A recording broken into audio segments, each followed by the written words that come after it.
Late Night, Iain Lee on Talk Radio. We have ways of making you talk.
Tell you how excited I am that I have discovered Dan Hicks and his hot licks. Partly because my kids love saying Dan Hicks and his hot licks. They love saying it. Good evening, dear listeners. Welcome to Friday's The Late Night Alternative with me, Iain Lee. Katherine Boyle is in the studio. Word. We have special guests in the studio. We have Big 'Un. Well, you can't just do that. You've got to make a noise, you pudding. Hello. And we have Little 'Un. Thank you very much indeed. And they are Catherine's. Yep. Although that hasn't been proved. Well, I don't think I don't think the DNA tests on Kyle quite work like that for mums. I have to ask you. Yeah. What the heck are they doing here? Well. Who gave you permission to bring children to a grown-up adult workplace? Well, the thing is, girls, you've got a question, haven't you, for Iain? Yeah. Oh. What was it? Come and stand here. What? Yeah. What was the question? Here we go. Here we go. Don't whisper it. Where are the fireworks? No, the fireworks. They're up my. No, the fire. I was supposed to bring fireworks for tonight's show, and we were going to. I was going to put them in my bottom. This was the order. You and me were going to go up onto the roof. I was going to put a firework in my bottom and you were going to light it. But the fireworks shop was shut today, so I'm afraid that is not happening. Outrageous behaviour. So listen, it is a child-friendly show tonight. So you can call it usual, but it's child-friendly, all right? And This is something I mean to do more often anyway, because I know that kids listen to the show under their pillows or in their podcasts, and I know that my nephew and niece listen to it in New Zealand, and kids listen all the way. And sometimes we get a little bit blue, we get a little bit adult, and we do material for the dads. You know, I play to the cheap seats. I play to the low brow, and instead I should be aiming for the high. So tonight, we are doing the show that perhaps we should always be doing. It is a child-friendly show until they fall asleep. And let's just say I've used up 2 bottles of Calpol. Now, what we're going to do to make this a bit more interesting, we're going to do the usual stuff. And I've been through the papers, and we'll talk about my nightmare today trying to get insurance and all of that kind of stuff. But, me, Catherine, Big 'Un and Little 'Un have each come up with a question for you to phone in. I wish everybody on my team was this excited. John and Catherine, take note. We have come up with a question each, okay? And the challenge is for you, dear listener.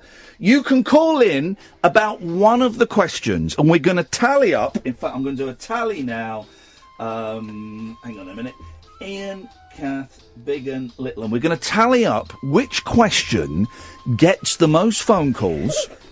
And at the end of the night, we're going to find out which is the most popular question, and we're going to type that on a tablet of stone and send it to the the International, I've got to get this right, the International Radio Academy Question Hall of Fame. And that question will be logged forever, along with should we legalise cannabis and should we bring back hanging. That will be there forever. So who wants to ask their question first?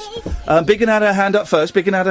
Step up to the microphone and in a loud, not quite as loud as you've been talking the last couple of hours, because that's irritating, but in a loud, confident voice, ask the listener your question. My question All right, not quite so loud. is, have you ever peed in a swimming pool? That is genuinely... Now, regular listeners to me will know that question has got some history with me, but she genuinely kept... When I put this idea to them today, that was the first thing she came out. I said, you're not Verinda in disguise, are you? But no. So Big 'Un's question is... Well, come and do it one more time. My question Yes. is, have you ever peed in a swimming pool? I love it. It's a brilliant question. Little 'Un, you've got a question. Come up to the microphone. That's it. If you were an animal, which animal would you be? If you were an animal, which animal would you be? Now, she's a lot of work has gone into that, because for half an hour you were asking, if you were an animal, what would you be? And I kept saying, well, I'd be an animal. So you've finessed it. Come on, ask it one more time, please. If you were an animal, which animal would you be? Absolutely perfect. Catherine, have you got a question? Yeah. Here we go. Which pop star would play you in a musical of your life? Oh, I think that's an awful question. I think that's a terrible question. I don't think anybody's going to call in. Oh, well... For that. Can I use the one that... No. Oh. No. Here's my question. Are you ready? If you were to be eaten by an animal, which animal would you like to be eaten by and why?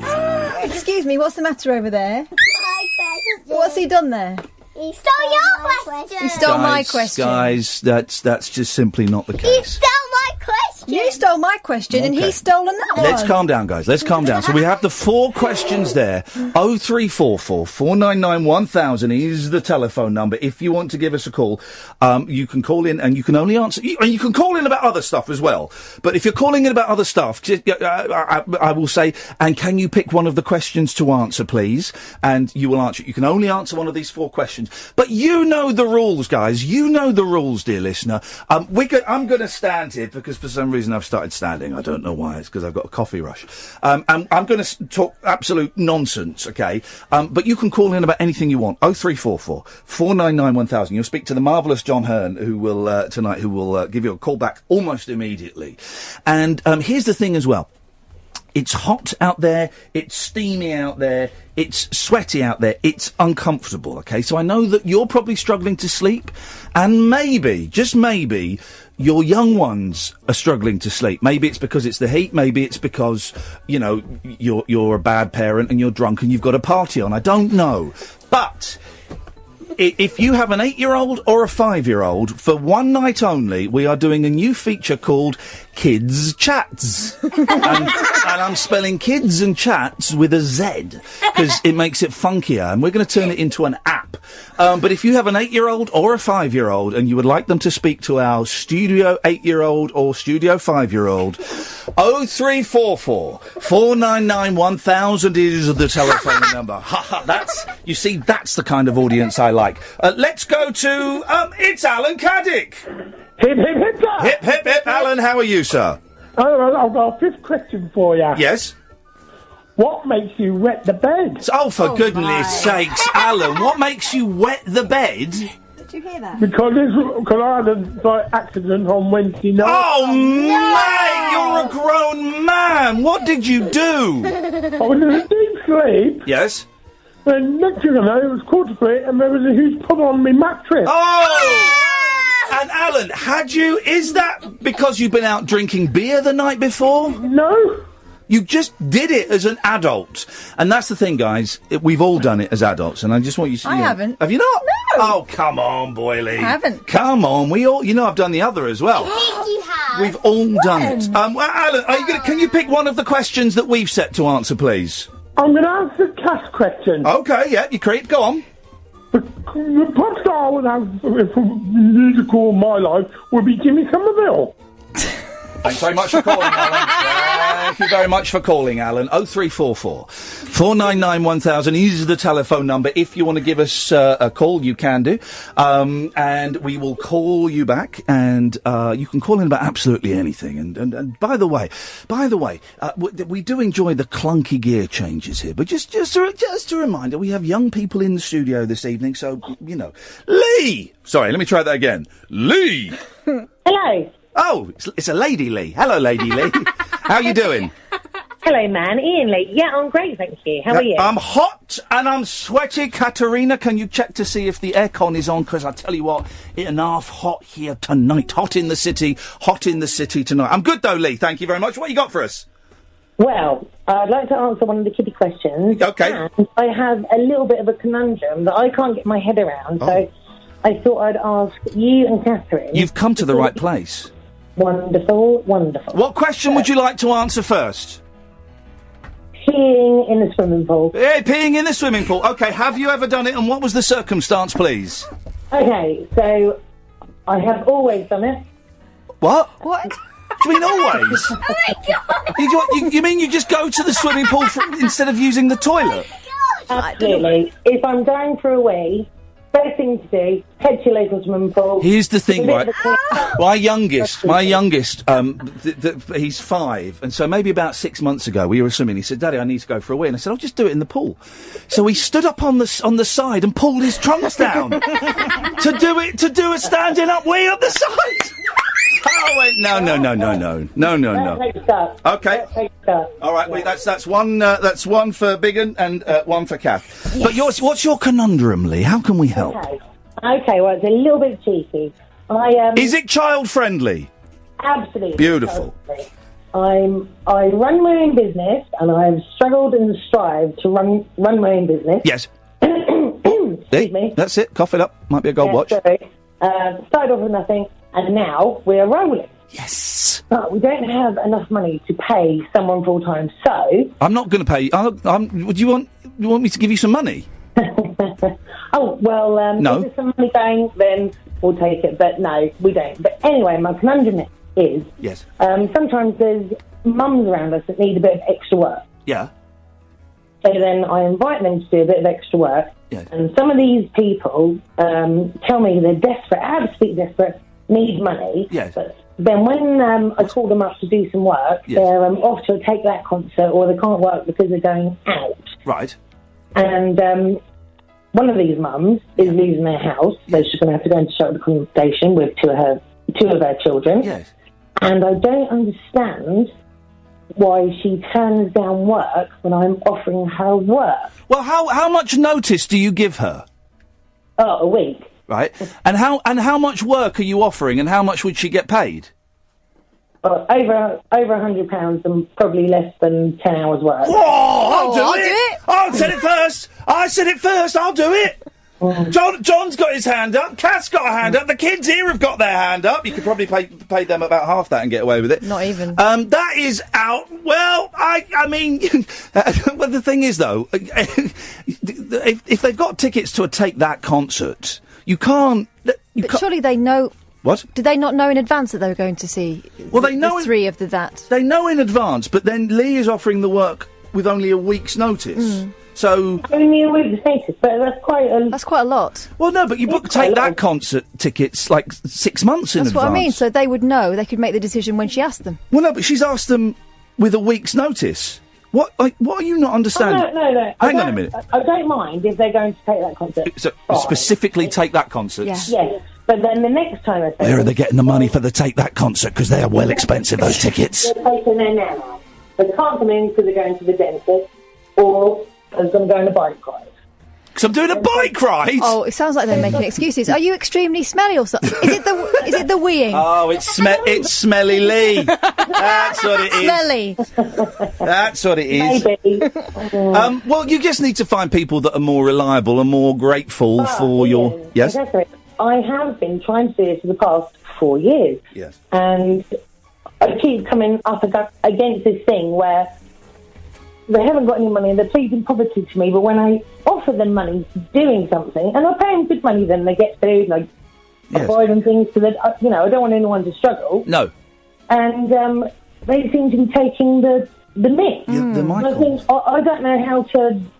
If I were you, I would wind down the business. That'll teach them a lesson, Lee.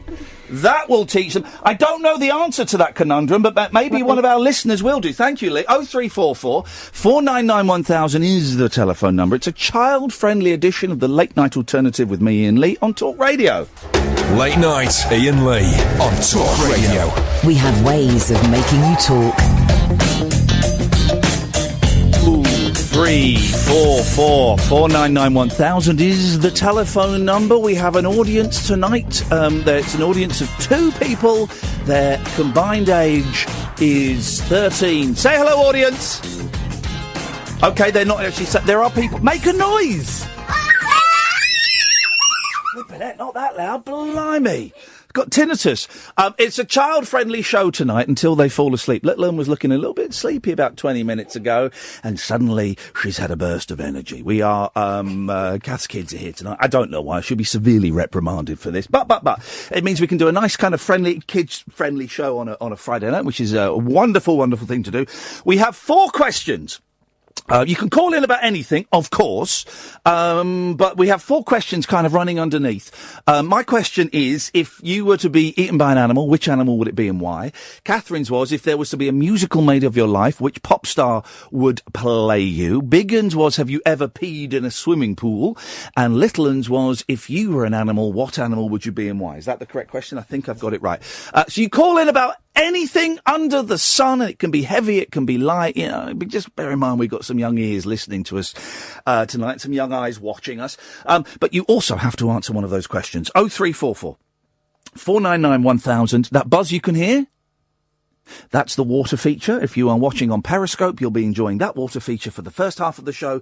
The second half of the show, you'll have Catherine's water feature. Steady, don't mean it like that, which was stolen by the wags in TalkSport earlier on. Those crazy sports jocks. Cristiano! Hey, Cristiano, how's it? Wagwan, man, wagwan. Wagwan, it's all good, in. It's all good. It's all good. What you got for us, fella? Question. Yes? Is it okay to reprimand a disabled driver who parked in a child's space? Well, hang on a minute. Children don't have parking spaces. Okay. Child and parent. On a scale of 1 to 10, no, I can't ask that question. Do you know what? It's an interesting question. I would say I'm going to err on... Actually, no, it's not. Catherine? Oh, hang on a second. John's many hands is doing many, many things today. We've done loads of jobs on it. So, but I'm going to say no, it is not okay. Why? Is that what you did today? Yes. What? Why, Cristiano? What were you thinking, dude? I was thinking, I really want to get parked near the shop, and I can't. Yes. because there's a disabled driver Yes. in my child and dad's space. Right. Oh, well done. I see what you've done there. You've made it work in a modern context. But you can understand why the disabled driver, it might be more pertinent for the disabled driver to be closer to the shop than you when you're lazy and they're disabled. No, because I said, why are you parking there? And they said, I can't walk properly. Yes. And I said, well, neither can my 2-year-old. Right. Well, you can carry your 2-year-old. What, were all the disabled bays taken up? Yes. Well, then get over yourself, you miserable... That poor soul has got a lifetime of extra work and extra burden when all you've got to do is pick the 2-year-old up. I guarantee there will not be one person listening to this tonight, and I very rarely I say this, there will not be one person listening to this tonight who thinks you've done the right thing. I beg to differ. We'll put it out there. 0344 499 1000. So you actually had a go at the poor soul. Just earlier, and everyone that replied said, "Well done." Hang on. Where was this? On Facebook. Oh, mate, it's an echo chamber. Facebook and Twitter polls. I don't do Twitter. They don't. Well, yeah, but Facebook, it's just people that think alike. Well, It's pointless. You know what's going on? Yeah. They'll all say that in your comments, and then they'll all be messaging each other going, what a swine he is. So how much farther away did you have to park? Hello? Oh, I don't know. Think about it, and then answer it. Say again. How much further away? Anything further? How much? Oh, I didn't. They moved. Even the kids are shocked, and they don't know the moral implications of this question. He moved. She moved. She moved. Cristiano. But the thing was, it was like some elderly people. So I think the guy that was driving was actually the son of the passenger. So they weren't actually parent and child. In essence. So they could have stayed You're a wicked man, and you're going to go to hell. Thanks for calling. What a terrible person that is. What do you think, girls? Isn't he awful? Yeah, awful. Boo him, girls. Boo him. Okay, All right, maybe no screaming, thank you. With less screaming would be better for the listener. All right, your bit's over. People are listening to this trying to fall asleep, and if you get finger out your nose and straight into your mouth, well done. Bonus. She's a waste Bonus. You both dress up wonderfully cute. Let's go to Marion. Marion's in Portishead. Hello, Marion. Hello. How you doing? You all right? Yep. Did you come and see us in Portishead the other day? Yeah, I'm the 10-year-old. Oh, of course, with Murray. Murray, yeah, of course. I had a lovely picture with Murray. How nice to see you, Marion. Thank you so much. Yeah. We're going to play a little bit of the Eddie Large show I did on Sunday. We're going to play some of that out next week. We're going to Catherine's going to pick some choice moments. I would suggest the question about have you ever seen a ghost, because that was the best question ever. There's a Q&A, doing a thing, an evening with Eddie Large, right? And he does the first half, then I come on the second half and interview him, play some clips, and we go, right, any questions? Who's the nicest person you've met? What's the biggest star you've met? Fifth question. Eddie, have you ever seen a ghost? It was brilliant! Every interview I do from now on, I'm going to ask that question. By the way, before you go, ever seen a ghost? Well, thank you for coming, Marion. I hope you and your family enjoyed it then, and also enjoyed it in retrospect as well. Yeah. Good. What you got for us tonight, Marion? So I was calling in about a question. Oh, yes. Have you ever peed in a swimming pool? Yes, another one for have you ever peed in a swimming pool? Yes. Okay. Have you? Yes. Thanks Why? for calling. The thing is, I think we all have, haven't we? Well, yeah, pretty sure. Who hasn't? I think... Is there, Oh, it's Murray! Sorry, Murray. It says Marion on my screen. It's Murray. Hello, Marion. Yeah. Hello, Murray. Sorry. I tell you what it is. You know, I don't know what the weather's like in Portishead, Murray, but in it's a bit cloudy. In London, it's really, really humid, right? And we need have you had a thunderstorm down your way yet? No. No. You need you need it right. We need a thunderstorm in London because it is so humid that I'm stood in this studio, air-conditioned studio, and sweat is pouring off me, and my brain is all over the place. I'm sorry, it's Murray.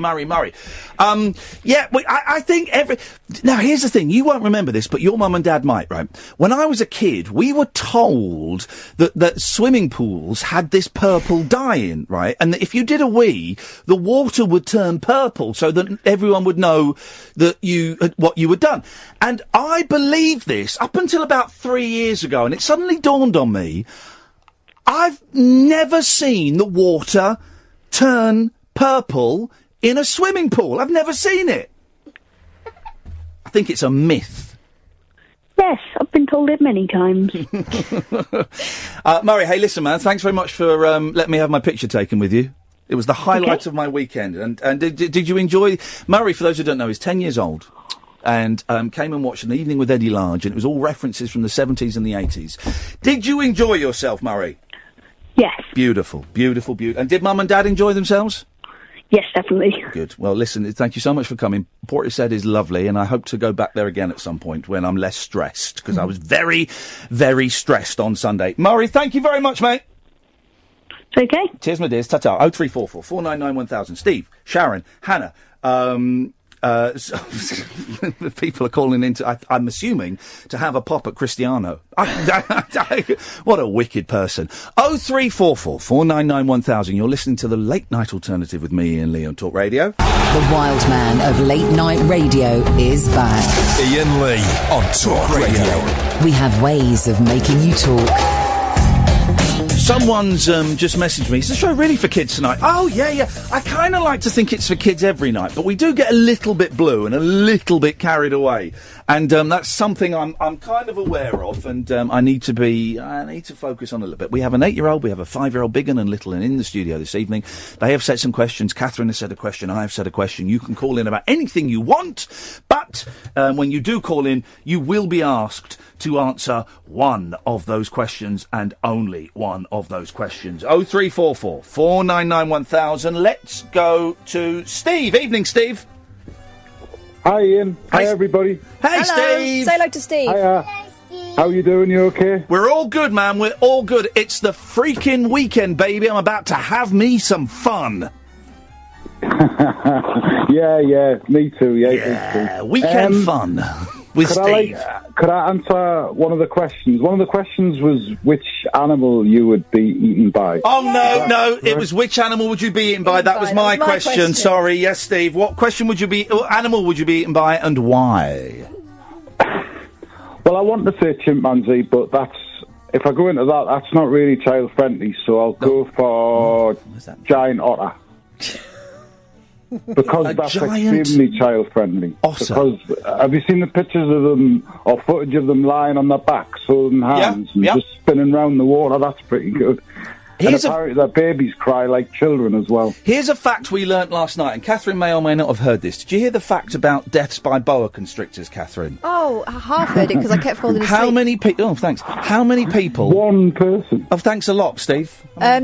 Is the answer one person? Only one person has ever been killed. I didn't hear you asking, Cafe. Okay. Well, shut up now. Only one person has ever been killed by a boa constrictor. And that was, what, a freak accident? No, that was a guy that got into a coffin with a boa constrictor. I don't know why, but only... I'm going to file that under asking for it. Only one person. If I were to be killed by an animal, because it's a good question what I came up with. But here's the thing. There's so many. I would like to, I think a giant... A blue whale? Are they the big ones?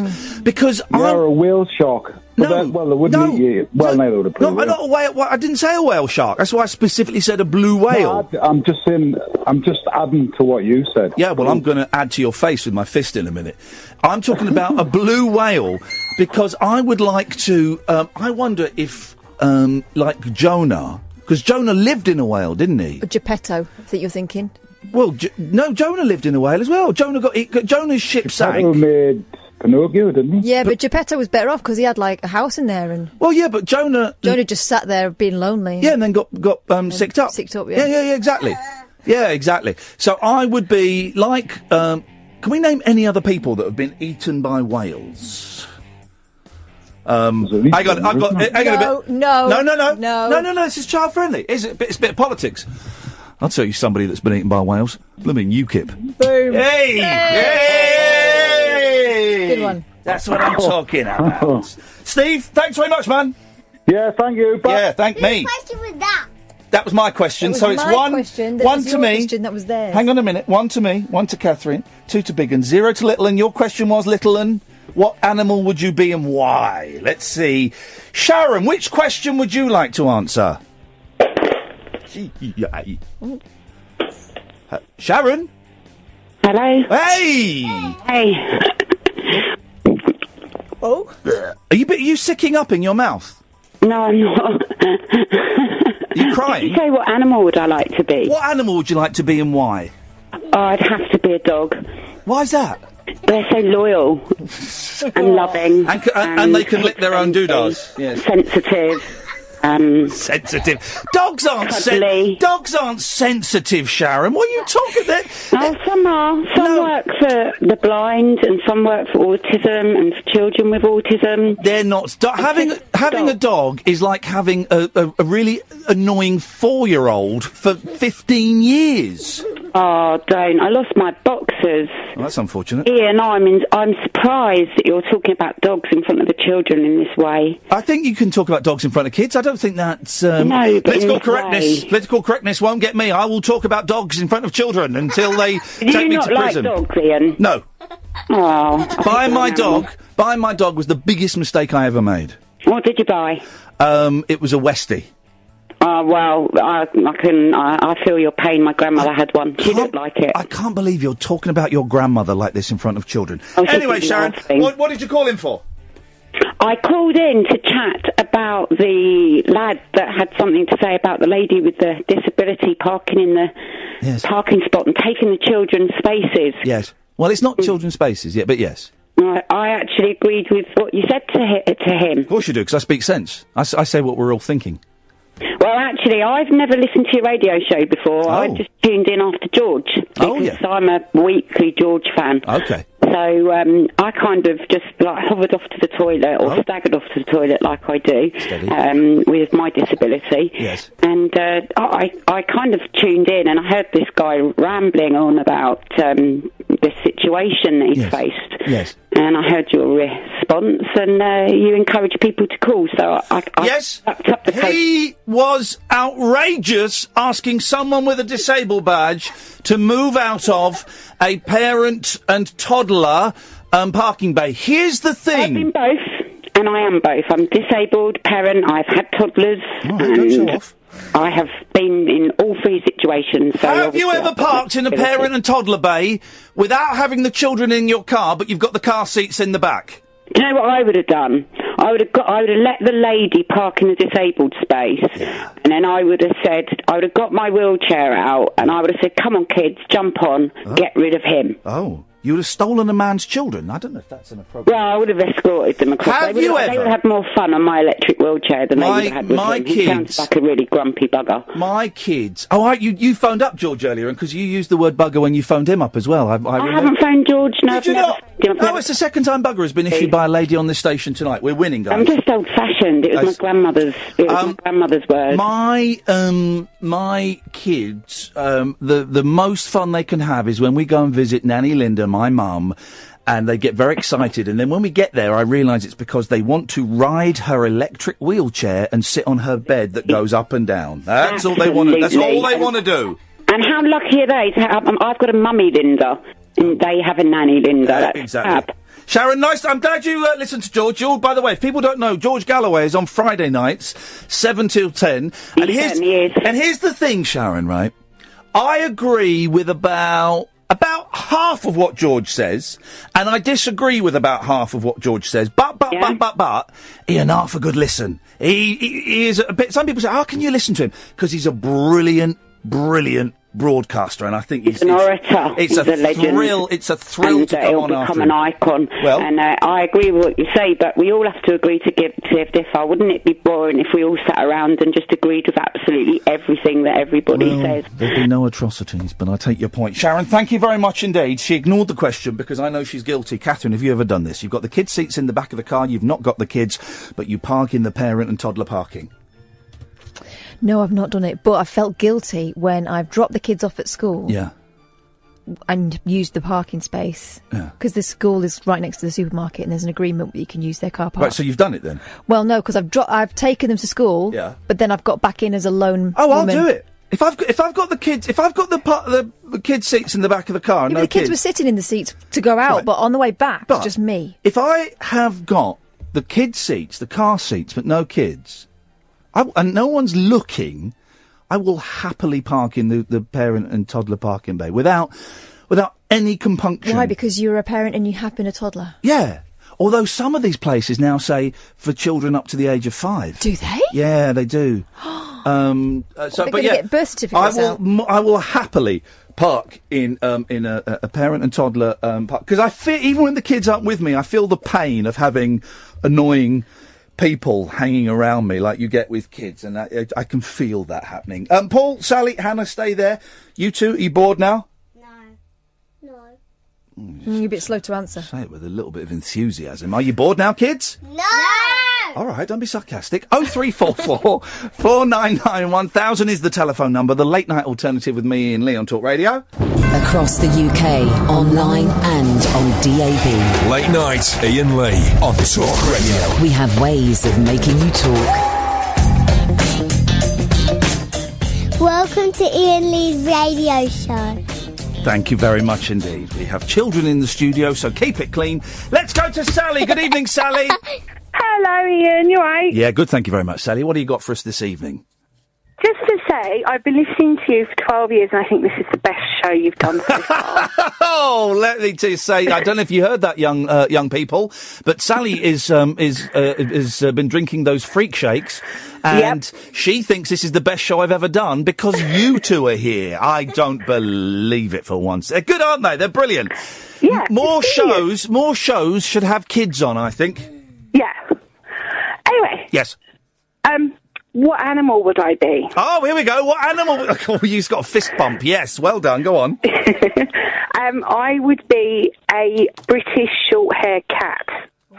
Oh, is that those cats that look like they're bald? No, that would be a bald. No, they're really furry and they've got big jowls and that. Church from Pet Sematary. I don't know though, because when it comes, because I'm a cat person, Sally, but when it comes to cats, my mate Steve, he bought 2 cats and he drove all the way from London to Liverpool to get them, right? Yeah. And they were about 500, 600 quid each.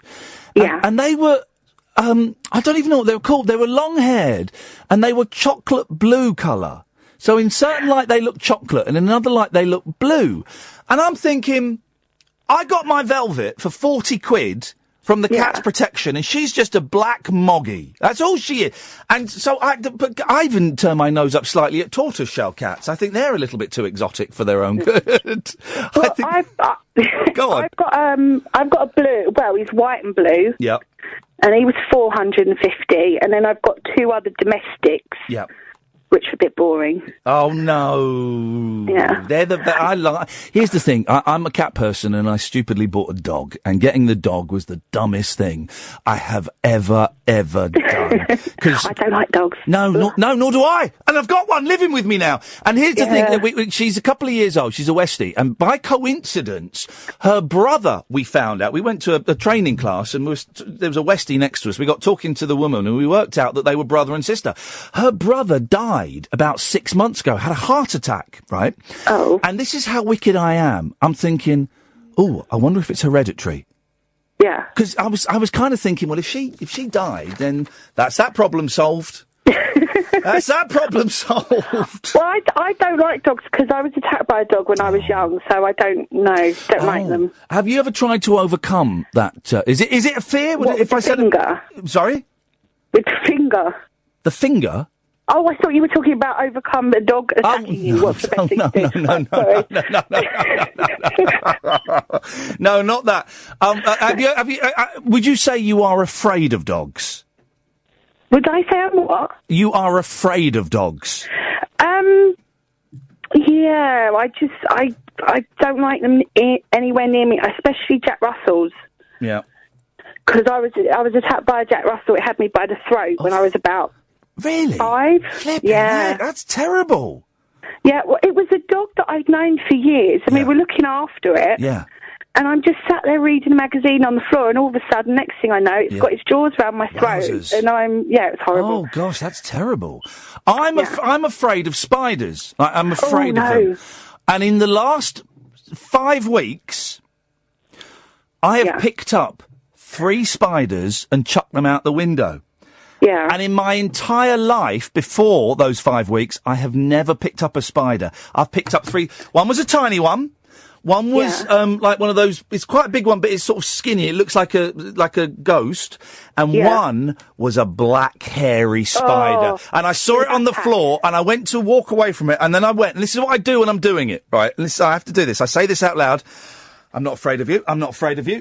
I'm not afraid of you. Not afraid of you. And I hold it arm's length open. I'm not afraid of you. I'm not afraid of you. There we go. Oh, God. And I shake my hands to get the fleas off of me. But I'm doing it, man. I'm doing it. I'm not going to be beaten by spiders, Sally. No. We had a spider about 2 years ago. Yes. And I went and woke up the other half and said, look, can you get this spider out? And he's like, don't be stupid, just do it. And I said, no, you really have to come and see it. And he walked in the room and he just went, oh, okay. And we went and we got a mixing bowl. Yeah. And it wouldn't go over it. That's how big it was. Oh, there was a woman in the papers yesterday who found a black widow spider in her grapes from Tesco. No. Outrageous. It's disgusting. Yeah, it's horrible. Sally, thank you very much. So you'd be, what was it, a short-haired English cat? British short hair. No, I was close enough. Thank you, Sally. Let's go to Jackie. Good evening, Jackie. Hi there, Ian. Hi. Hi, Jackie. Hi. I have a question for the littlies and see what they think should be the answer. Okay, then, Jackie. Okay, Jackie. So last week it was very hot. Yes, Jackie. And we had the swimming pool out and the garden got completely covered in water. Yes, Jackie. And all the grass went. But luckily we had some false grass, so we laid it down. Okay, Jackie. And then we took up the false grass, me and my 2 little boys, and we found loads of worms. Uh-oh. That's a conundrum to find yourself in, Jackie. So there was loads of worms and there was loads of little worm holes. Yes, Jackie. And then there was loads of birds flying over. Yes, Jackie. So, do we let the birds eat the worms and feed to their chicks, or do we put the worms back in the holes? What? How do you put worms back in holes, Jackie?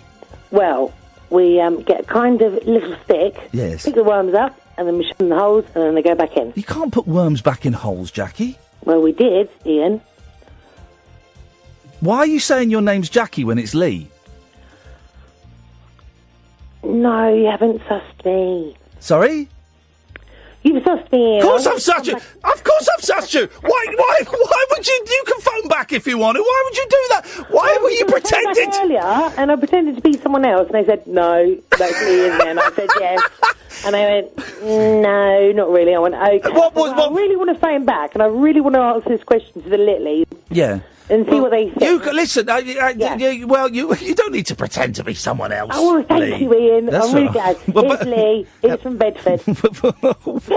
How did you come up? Because I've got a name that I use. Yeah. I use Tony. Tony is when I'm phoning up, and I haven't done it for a while, but if I'm phoning up a TV show or a radio show, I'll use the name Tony. And I don't know where it comes from. I don't know why. But people go, what's your name? Tony?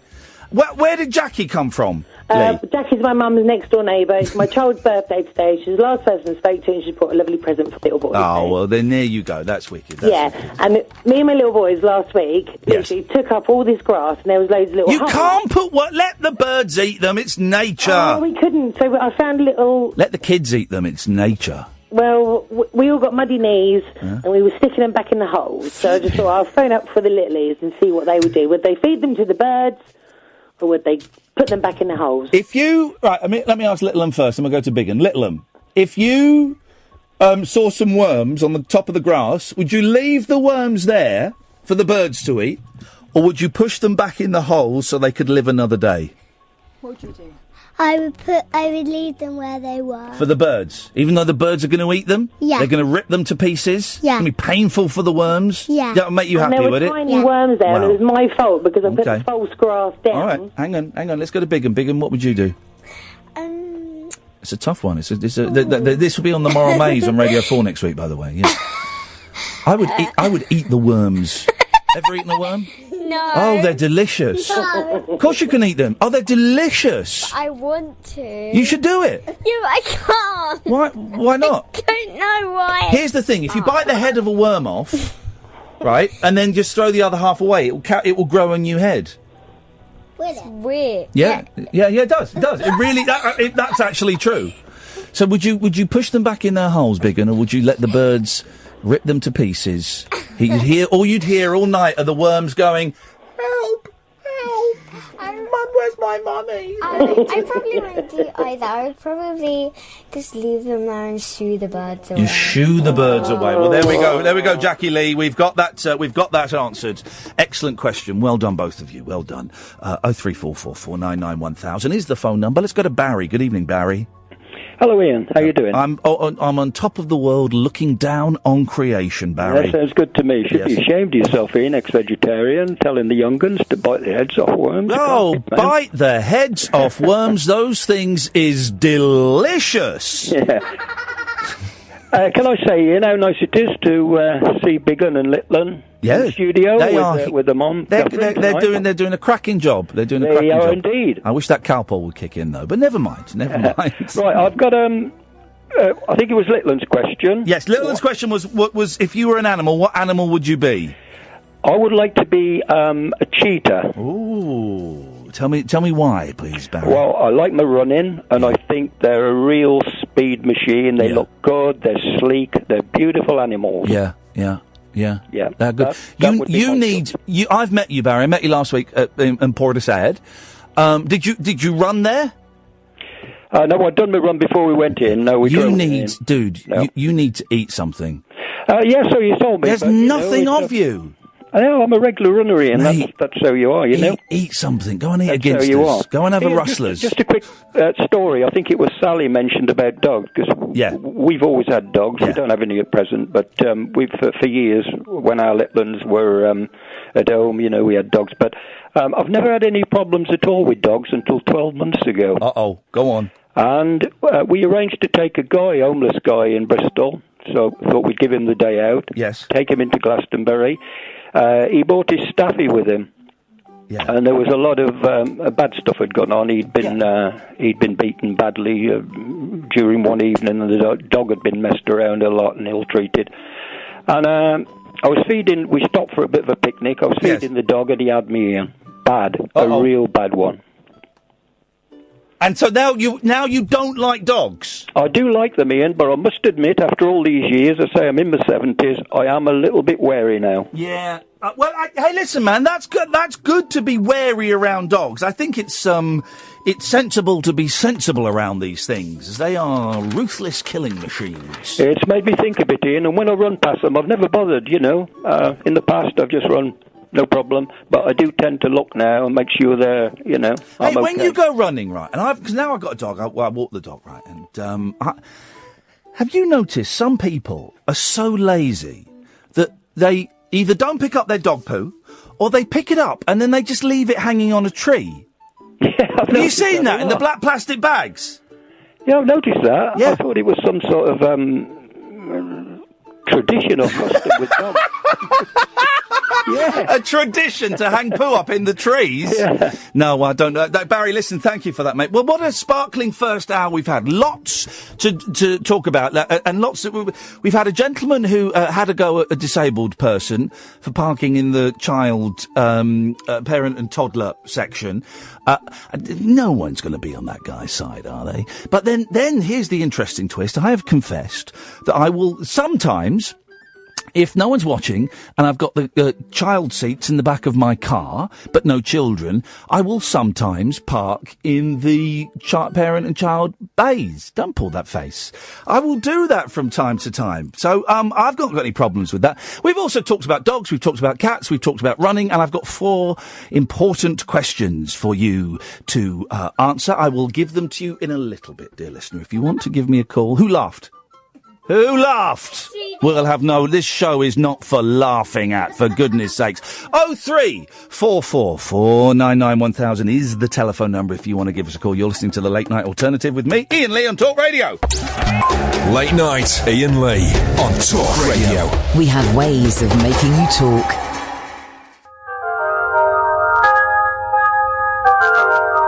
Ding dong, ding a dong ding. Come on, everybody, join in.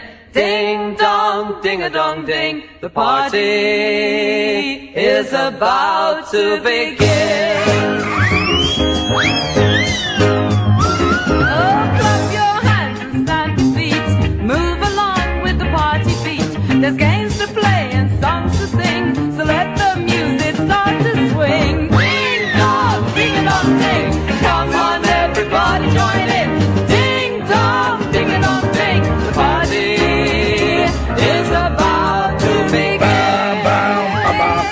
Oh, ding dong, ding a dong ding. Come on, everybody, join in. Ding dong, ding a dong ding. The party is about to begin.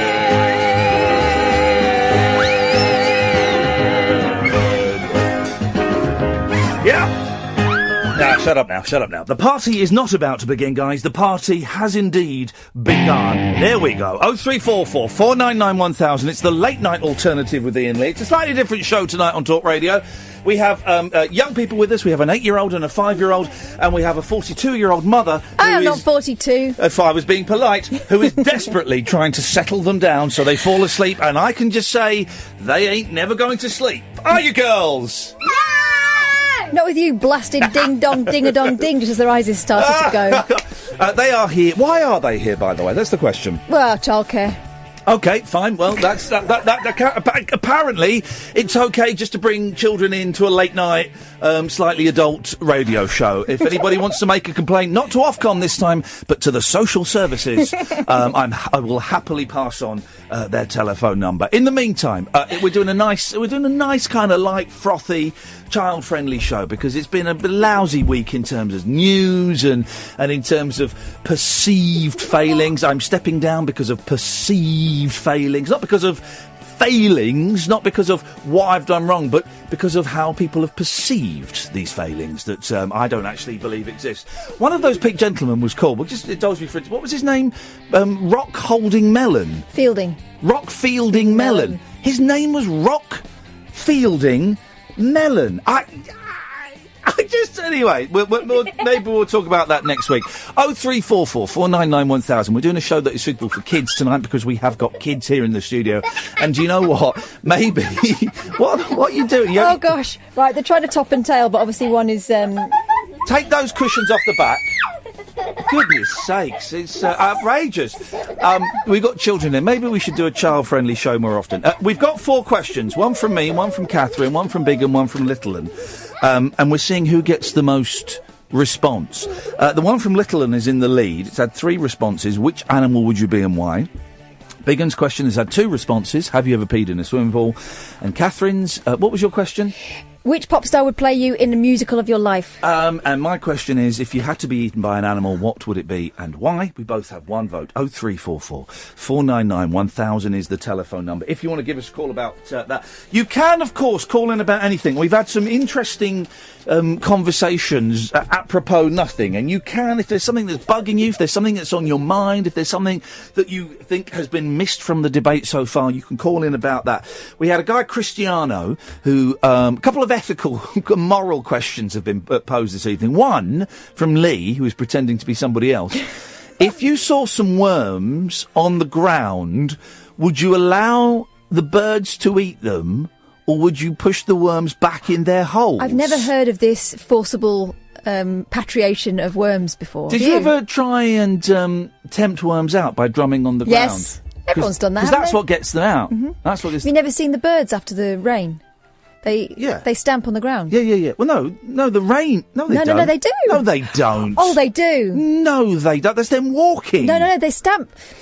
They stamp in a bird-like fashion. No, they. Yes, they do. The rain is the thing that gets them out because the worms come out because they like rainwater. When I was at college, I used to walk to university to my classes, and it was always chucking it down in Nottingham. Yes. And after the rain, you would see quite big sort of wood pigeon things. Yes. Stamping about on the grass, and they were trying to get the worms up. I swear to you. Okay, fine. So we've had that question, which I thought was bizarre, and then we had Cristiano calling in saying that he berated someone with a disabled person for daring to park in a child and a parent and toddler parking space, as if their life isn't hard enough to have. And he made them move. I think they moved. But then I've confessed, and I don't have a problem with this at all, because the parent and toddler thing, a bit. I've not done it very often, and it has to be no one watching, right? But there's a multi-storey car park I use. And I use it because we've got like a sort of local card, and you get discount in places, including there. So, a 3-hour parking session would normally cost a £5, £1.50. So I go there. But as you drive in, on the entrance there are 4 parent-toddler parking spaces. And if it's a busy day, and I have the car seats in the back but no children, and I know it's going to be a nightmare to park in that car park, I'll take one of those. Then I'll lay low, make sure everyone's gone, and then I'll get out and run off. But here's the thing. You can park in those bays anyway. There's no law that says you can't park in parent-toddler bays if you've got no kids at all. No, apart from the law of fair play. No, well, that's not a law. Well. It's not a law. Certainly you not. are allowed to park in those bays ad infinitum, ad hoc. No. I don't know. You're allowed to. There's no law. I don't think there's a law about parking in disabled bays. I think there probably is. No, I don't think there is. I think it is.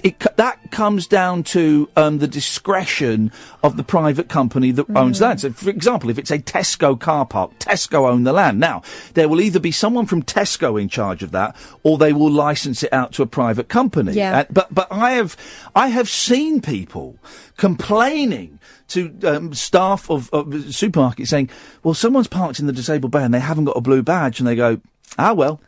I know. There's no law. You won't have seen this. The brilliant episode of Seinfeld where George parks in a handicap bay. They call them handicap bays. And he comes back to his car, and there's like a couple of blokes. I think I've got this right. It's such a long time since. There's a couple of blokes going, hey, this guy's parked in a handicap and he hasn't got a blue badge. This is outrageous. And then more and more people come, and George is too scared to go back to his car. And eventually there's like about 100 people, and they've got flaming torches, and they set fire to his car. Oh, I need to watch some Seinfeld. I haven't watched Seinfeld for ages, and now we've met the real Kenny Kramer. I need to go and watch some Seinfeld again, 'cause it's been a long time. I think I need to give it a second chance, because I was put off by the whole I was put off by the horrible slap bass and those really the bits I didn't like were him doing stand up at the start and the end. But I don't know if they kept that for the whole run, but the actual sitcom in between is just delicious. Did you see that thing recently with Seinfeld at an award ceremony being interviewed? No. And this pop star comes up called Kesha and demands a hug. Oh. And the cameras are all on him. Yeah. He says no. Oh. And she's like, oh, come on, man. And no. Why? He won't hug her. Why? He's not a hugger. Doesn't know her. That's a scene from Seinfeld, isn't it? It is, isn't That's it? a scene from No, I'm Not a Hugger.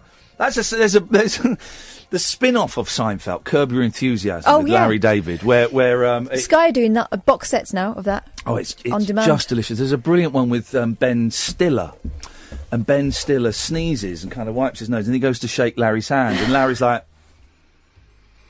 And he just leaves him hanging, and then it gets brought up like a week later. Why didn't you shake my hand? And it's seen that one. Those awkward moments. The one I watched the other night was he goes out bowling with Ted Danson, and his shoes get stolen. Yeah. Did you see that one? No, I've a long time ago. Oh, see, if you like that, you're like Seinfeld. I'm halfway through series 2 of Larry Sanders. So when I've done that, when I've done the whole Larry Sanders box set, which I treated myself to, because it was only £25, dear listener, £25 for the whole of the finest comedy show ever made. What a bargain! What a bargain! Billy Idol's finished. Oh. The Billy Idol autobiography has finished. Don't tell me how it ends. Well, I'm Billy Idol. Yeah. Here's the thing, and we've got young ears, so I will couch this fine. There is no redemption. There is no... And then I realised that by doing all these naughty, rude things, I was actually living a wicked life. There's none of that. He carries on doing it, right? And the last chapter's really poignant. It's about his dad dying, and he talks about his daughter being a teenager. Bearing in mind, in that book, he has spoken in a very uncaring way about other men's daughters, you know, but by describing various situations with them in a really impersonal, cold way. And so I came away, I thoroughly enjoyed the Billy Idol book, the audio book, but I came away from it thinking, what an unpleasant gentleman you are. That's what I came away thinking. I'm Billy Idol. So I might listen to it again. I might do. I don't know. 0344 499 1000 is the phone number if you want to give us a call. I know it sounds like we're having fun, but boy, oh boy, every second of this is hard work. Paul's on the line. Evening, Paul. Hi, hey, Paul. I'll be polite because you got children. Thank you very much indeed. Keep it family friendly tonight, please, Paul. Yeah, totally family friendly, yeah. Yes. Okay. But mind you, Billy Idol. Yes. What about Rebel Yell? What about it? Okay, I just thought it was one of his better moments. Oh, no, listen, Rebel Yell and White Wedding are, you know, they're okay, silly, over-the-top songs. I think we're about to have a tantrum. Are we about to have a tantrum? Hang on a second, little one, are we about to have a tantrum? Come here. That was a tantrum face. I want a word with you. Come here. That was a tantrum face. This could be the first ever broadcast tantrum from a 5-year-old, guys. Was that my fault? That could be, Paul. I need to just remind her of something. What are the rule? What is the rule in our house? Oh. You going to say it? No farting? Because someone seems to have forgotten the rule. What's the rule? You tell him. Tonight, because we finish at 1. Can I Hang on, are you trying to get Paul. him to sleep top to tail? Hang on a minute, Paul. What's the rule? The rule is... Yes. Do not mess with Mummy. You will not win. Okay, Do so not mess did you with remember Mummy. that? You will not Yes. win. Guys, listen, when we finish this, I'm going to give you my personal phone number. I'll tell you a few tricks on how you can beat Mummy. Easy. Easy peasy. Right, Paul, what you got for us? Okay, can I say, Kathy, you're trying to get him to go to sleep top to toe, you said? Well, unfortunately, they took great delight in booting each other. That was the problem we were having. Okay, earlier. well, the mistake you might be making, getting them to sleep top to toe, is you're using a sleeping bag for them. What? Hey, Paul's doing jokes! It's Thank a joke. you. That was a joke, wasn't it? Well, yeah. Okay. I think it's quite an old one, but... Yeah. You're really not... You're really got a low vibe at the moment, haven't you, Paul? I'm worried about you. I don't know, I'm trying to make it travel. Finally, I'll say, this is total truth. My nephew, my 5-year-old nephew, my sister's son... Yes. ...that lives in the village, okay, he believes in magic. I've made him believe, okay.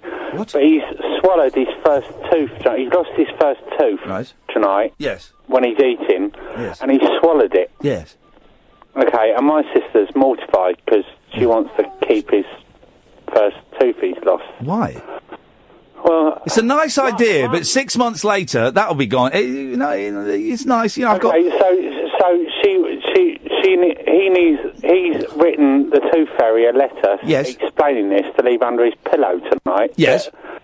Okay. I'm afraid there's no tooth, there's no money. That's the deal, guys. If it's an exchange, you take a tooth, the Tooth Fairy takes a tooth, the Tooth Fairy puts money in. If the Tooth Fairy goes there's no tooth, there ain't no money. Well, it didn't. No, we got away with it in our house, didn't we?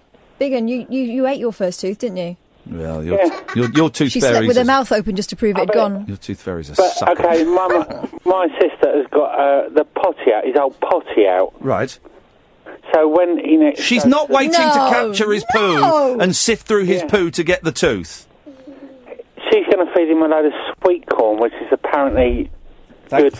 And Paul, just to check, you think this call is suitable for 5-year-olds, yeah? I think. Thanks very much indeed. 0344. That was him. That was him. That was the censored version of Paul from Stoke Poges. There. 0344 499 1000. You're listening to. You were just having a laugh. Do you know what I mean? It's Friday. It's been a really horrible few weeks in terms of the news and in terms of the world. So we've got a couple of kids in the studio and we're just having a laugh. You can't argue with that, can you? I bet some of you can. 0344 499 1000, the late night alternative with me, Iain Lee, on Talk Radio. Late night, Iain Lee on Talk Radio. We'll get you talking. The Daily Star got a headline wrong today, and I'm happy to point out the headline they got wrong, guys. Where they talked about a terrible story about a young person. The young man was murdered in front of his... A horrible story. They got the headline wrong. Instead of putting man dies after attack, they put gypsy dies. You got it wrong, guys. The word you're looking for was man.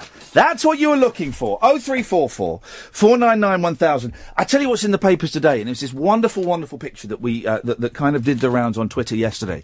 You've probably seen it. The picture of Paul McCartney, Sir Paul of McCartney, the Mull of Kintyre himself, the greatest bass player known to mankind, travelling on his own on a train. It's a brilliant picture. You see it, John? It's such a good picture. It's just him. He's in first class. All right, he's worth a few bob. He's in first class, got his coat and his scarf on, and he's just reading the magazine. And someone's gone, flippin' heck, it's Paul McCartney, and they've got their phone and done a cheeky and taken a picture. And it's brilliant, and there's no one around him, no bodyguards, no minders, none of the other Beatles, none of Wings, there's no old men, there's no... What is the scene from A Hard Day's Night where he's travelling on a train? There's a couple of businessmen. There's a businessman who the Beatles annoy. And then there's the scene with his granddad. He's very clean. And it's such a nice picture. And loads of the papers have got it today. I think it's in... oh, no, this isn't it. I'll tell you what is in the Star. It's a lovely picture. Go and look for it, because it's great. It was all over Twitter yesterday. My love for Paul McCartney knows no bounds. OK, listen. Of course he's done. So, even if he did nothing after the Beatles broke up, right? Even if he did nothing ever again, that man wrote For No One, which is that's the title of a song. I mean, he wrote for people, but he wrote the song For No One. And what's the other song on Revolver he does? There's a really that's For No One. There's a really nice song he does on Revolver. Two of the best songs ever in the world. If he'd never written another song, that would be good enough. But then he keeps doing good stuff. His last few albums of original material, what happens is his albums of original material will have about half, they'll have about quarter of it will be brilliant, another quarter will be good, and then the other half is, you don't need it. But that's still half a good album. Every 3 or 4 years. It's brilliant. The thing I like best about that photo is it's completely natural. There's no face pulling, no thumbs up. It's just Macca being Macca by himself. Yeah, and because if he'd known that camera was there, of course, he would have been straight up there. I love Paul McCartney. Here's the thing. Paul McCartney ain't going to be with us forever, guys. All right, so let's make the most of Paul McCartney. I've seen Paul McCartney live... I want to say 3 times, definitely twice. I think 3 times, and it's every time. No, it is 3 times. The last time I saw it, I went with just him. That was it. I remember, and it was great because it was like hit, new song, obscure song, hit, new song, hit, and at least he mixed them up. It was great. There's a brilliant quote. I don't know why he's in the papers a lot at the moment. I wonder why. I wonder if there's something going on. But he did a brilliant thing the other day. He was talking about going to see bands. He says, "Look, when I go and see a band, if I go and see the Stones, I want honky tonk woman, and satisfaction, right?" And he said, "Here's a lesson the Stones can learn from me. When I'm doing a concert, if I play Beatles songs, the audience is alight with mobile phones. Such a lovely line. When I play a new one, it's like looking into a black hole." And I just thought that was so self-aware and wonderful, because he's right. When you go to a Paul McCartney concert, or, a heritage artist, as we call them, you want the hits. And when it's a new one, that's kind of... How long is this? Have I got time to go and get a pint? That's how it works. But you know what it's like when you go there and you actually go and see people who were not part of your childhood. You know, they weren't new when you were a kid. Yeah. But my dad went to see Paul McCartney, he said, and all of a sudden, he said, I was 15 again, you know. Yeah. I love it. And the whole room is. And people do this thing, oh, Paul McCartney can't sing anymore. Whoa. Hang on a second there, right? First of all, he's 74, right? And he can sing. He's just lost the higher register. He's just lost that, woo, that bit is gone. Everything else is still, and it's a little bit huskier, but it still sounds like Paul McCartney. Yeah, he's a 74-year-old Paul McCartney, and he sounds better than he should do. He sounds. I just think he's absolutely wonderful. Are you after a hot chocolate? I don't think we have. Water. Is that water? You thirsty? Yeah. Why are you not asleep yet? What's going on? You're not asleep yet. Have you got that dart gun? Yes. It might be time. There we go. That'll do. Are you okay? You bored? You can be bored. I'm bored. I get bored doing this sometimes. You bored? No. Okay. Oh, cool. You're being very polite. You look bored. I think they Do get you sleepy. believe in... Sorry? Do you believe in life after love, after love, after... No. You don't know that song, do you? No. Do you believe in life after love? Do you? No. Okay. Oh. Do you believe... Let's have Biggin's microphone on for a second, because I want to ask you a question. A very important question. So let's get this microphone on here. Here's a question. Do you believe in life after love? No. Do you believe in aliens and flying saucers? It's a good question, isn't it? What do you think? You know. Yes. Little one does. Bigham? That's tough. It's a tough one, isn't it? Have you ever seen a flying saucer? I don't know. Oh, wow. Actually, I have. Have you? When did... Oh, hang on a second. So tell us... Let me get some appropriate music. Hang on a second. We're going to get the right music for a massive whopper of a fib. Tell us about when you saw a flying saucer. I was at Grandma's, when I was coming out of Grandma's house, and it just flew past with green and red lights, and it kept flashing, and it was really small. Wowzers. Sounds like an aeroplane. It wasn't an aeroplane, no. Wowzers, that's it. Were you scared? No. Did you get taken aboard the UFO? No. Okay, because that would have been... Would you? Okay. So your sister's actually seen a UFO. Have you seen a UFO, Biggin? Well, I have sort of seen a flying Tell me. Go on. This is brilliant. I was in the shop. in the sweets. If you tell me you saw the little cardboard ones that you eat, get out of it. Unbelievable. Unbelievable. Do you believe in aliens? Because I do. I do. You don't need to shout. Don't need to shout. I do. I believe in aliens, and I'll tell you why. Because there's a picture of a UFO in the newspaper today. Look at that. Look at... They put the arrow on afterwards. It wasn't there with it. E.T. saucer is spotted above city. An amateur photographer has captured an image of a flying saucer-shaped UFO hovering in the night sky. Carol Middleton was on a river trip. Hang on, Carol Middleton. Carol Middleton. Mother of Kate. Carol Middleton. I don't know. Gosh, she gets about. Was on a river trip with a group of keen snappers. She pointed her camera at a tall chimney and streetlight in the evening gloom. But when reviewing her shots later, she was shocked to see the mystery object hovering above. She said, "I didn't notice until I got home. I showed it to my friends. They said straight away it looked like UFO. We were trolling along on the boat and I was just taking pictures and hope for best." The mysterious saucer-shaped green light appearing above an old water pumping station in Cambridge, now home to the city's Museum of Technology. After Carol's image was shared on social media, people began to speculate on what the object was. One joked that the chimney is a well-known intergalactic beacon for UFOs. This is not the time for jokes. This is not the time for frivolity. This is there has to be. NASA have come out and said that there is life on other planets. They know that. It's a scientific fact. And they will be light years ahead of us. Which county were they in again? I don't know. Cambridgeshire. Yeah, why not? If you're looking to probe the finest minds in the country, where would you go? I'd go to Oxford. Oh, okay. Let's go to John in Croydon. Evening, John. Evening. How's it going? So, it's going very well, John. What have you got for us this evening? I just tuned in a couple of minutes ago and you were talking about Paul McCartney. First question, who are the kids? Hello, kids. The children are, it's a new scheme by Talk Radio to try and get younger listeners. These are my new co-hosts. Biggin, say hello, Biggin. Hello. And Little 'un. Hello. How old are you two? How old are you? 5. 8.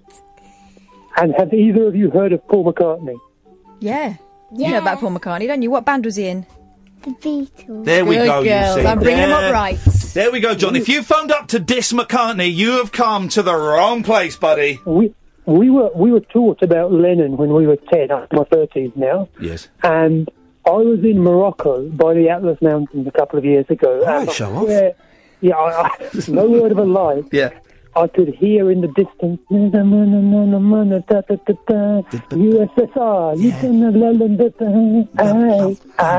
you don't know how lucky you are, and I was in Calcutta and I was talking to a rickshaw driver and I showed a picture of the Beatles on the phone and he didn't recognise them. Then I showed Lennon and the wife. Yes. And he recognised Lennon. He said, John... I mean, it's incredible that 4 guys from Merseyside... Liverpool, I believe. I think... How can you be unsure where the Beatles are from? But Liverpool is in Merseyside. Yeah, but I know, but no one's ever said 4 lads from Merseyside that shook the world. And this is also true. I was in a prison a couple of years ago, not as a convict. What? Hang on a minute. What, a prison in this country? Yes. Okay. And I was talking to a Strauss Schladin, and I thought... From Merseyside? And I thought I'd try and lighten the mood a bit, because he was a bit down with all the killing and stuff he'd done. And I thought I'd mention the Beatles. Yeah, we've got young ears, don't forget, John. We've got young ears. Yeah, that's right. No, this is a nice tale. You brought up killing, but, fair enough. Go on.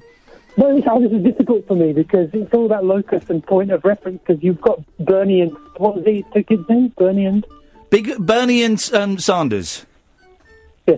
No, sorry, that's inappropriate. Okay, okay. If you this is a good story for the listeners.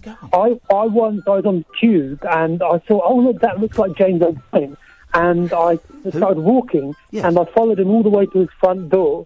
Sorry? Yeah, it was maybe 8 years ago. You're phoning up to confess to stalking James O'Brien.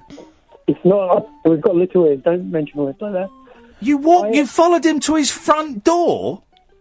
It was years ago. He's probably moved. Oh, in that case, that's fine then. As long as it was years ago, that's not weird. To his front door.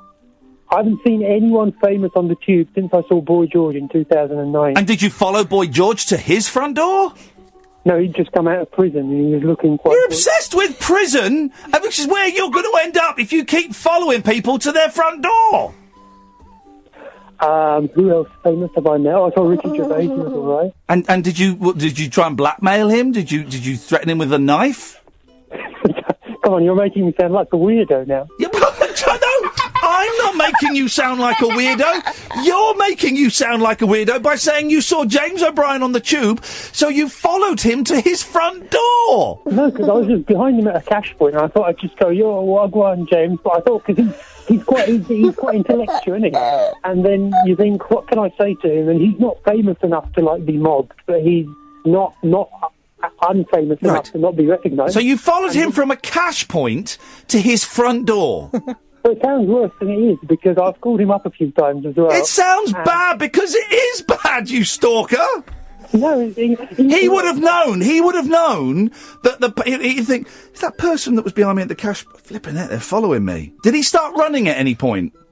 No, but when he was stood outside his front door, he sort of did stand and look at me as if to sort of realise that he knew I'd... And then I obviously carried on walking. He's not crying, though. It was just a leisurely walk I took. Yeah.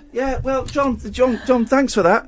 I think. 0344 499 1000. Matt, stay there. Come to you after this. Uncut after-hours conversation for the up-all-night generation. Late night Iain Lee on Talk Radio. We have ways of making you talk. Good evening, Matt. Hello. Hello, Matt. Oh, yeah. Am I on? Did you call up to come on? Oh, yeah, no, I can't believe I'm actually on. It's a very simple process. You phone up a phone-in radio show, and then you go on. Yeah, it's happened, Matt. Dreams can come true. Dream big, because look what's happened to you so far. Yeah, I know. I mean, I've been listening for the past 2 weeks. Wow. First time caller, obviously. Well, you're a little bit slacker than a caller we had yesterday who'd only just started listening and decided to call in. How did you discover the show 2 weeks ago? Through Twitch TV. Oh, yeah. My Matthew is streaming it on Twitch TV, and I don't really know what that means, but we're getting loads of new people who are discovering the show. Well, I'm glad to have you on board, Matt. What you got for us? Well, like I said, I'm first time caller. I love the show. Thank you. Oh, Matt, is that the best you've got? Is that I knew we were getting to that. You can tell. Here's the thing, guys. By the way, that didn't go out because we have a wonderful thing called a dump button, which means if someone phones up and says something rude or naughty, I can press a button so it doesn't go out. I also knew that he was going to do that. Mate, can you give me that number, John, of Matt? Because I'll give him a call tonight when I get home. Because you can tell when someone's going to swear because they always build up to it. And also, Matt, who's the twit, to use your word? Me, that's getting paid quite well to do this, or you that phones up to swear to 8-year-olds and 5-year-olds? Who's the biggest twit, do you think, Matt? Who do you think, out of the two of us, me, who's earning several £100s to sit here and talk tonight, or you, the sad, lonely person sat at home in your underwear, phoning up to swear at a 5-year-old? I mean, I don't know what the listeners might think, but I've got my idea as to who is the bigger twit, to use your words. But thank you very much, Matt, and still they keep on listening. 0344 499 1000 is the telephone number. Here's the thing, by the way, as well. He phoned up and he told John that he wanted to speak about UFOs, because John types it on the screen. If you want to phone up and say you don't like the show, I'm probably the only radio host in the country that is happy for you to phone up and say you don't like the show. I'm kind of cool with that. I would just say we do have an 8-year-old and a 5-year-old in the studio, so just just kind of watch your language a little bit. But you can phone up if you don't like the show. You can phone up. I'm sorry that your girls were present to Matt's. I think it washed over them. Yeah, they've heard worse, of course, from you.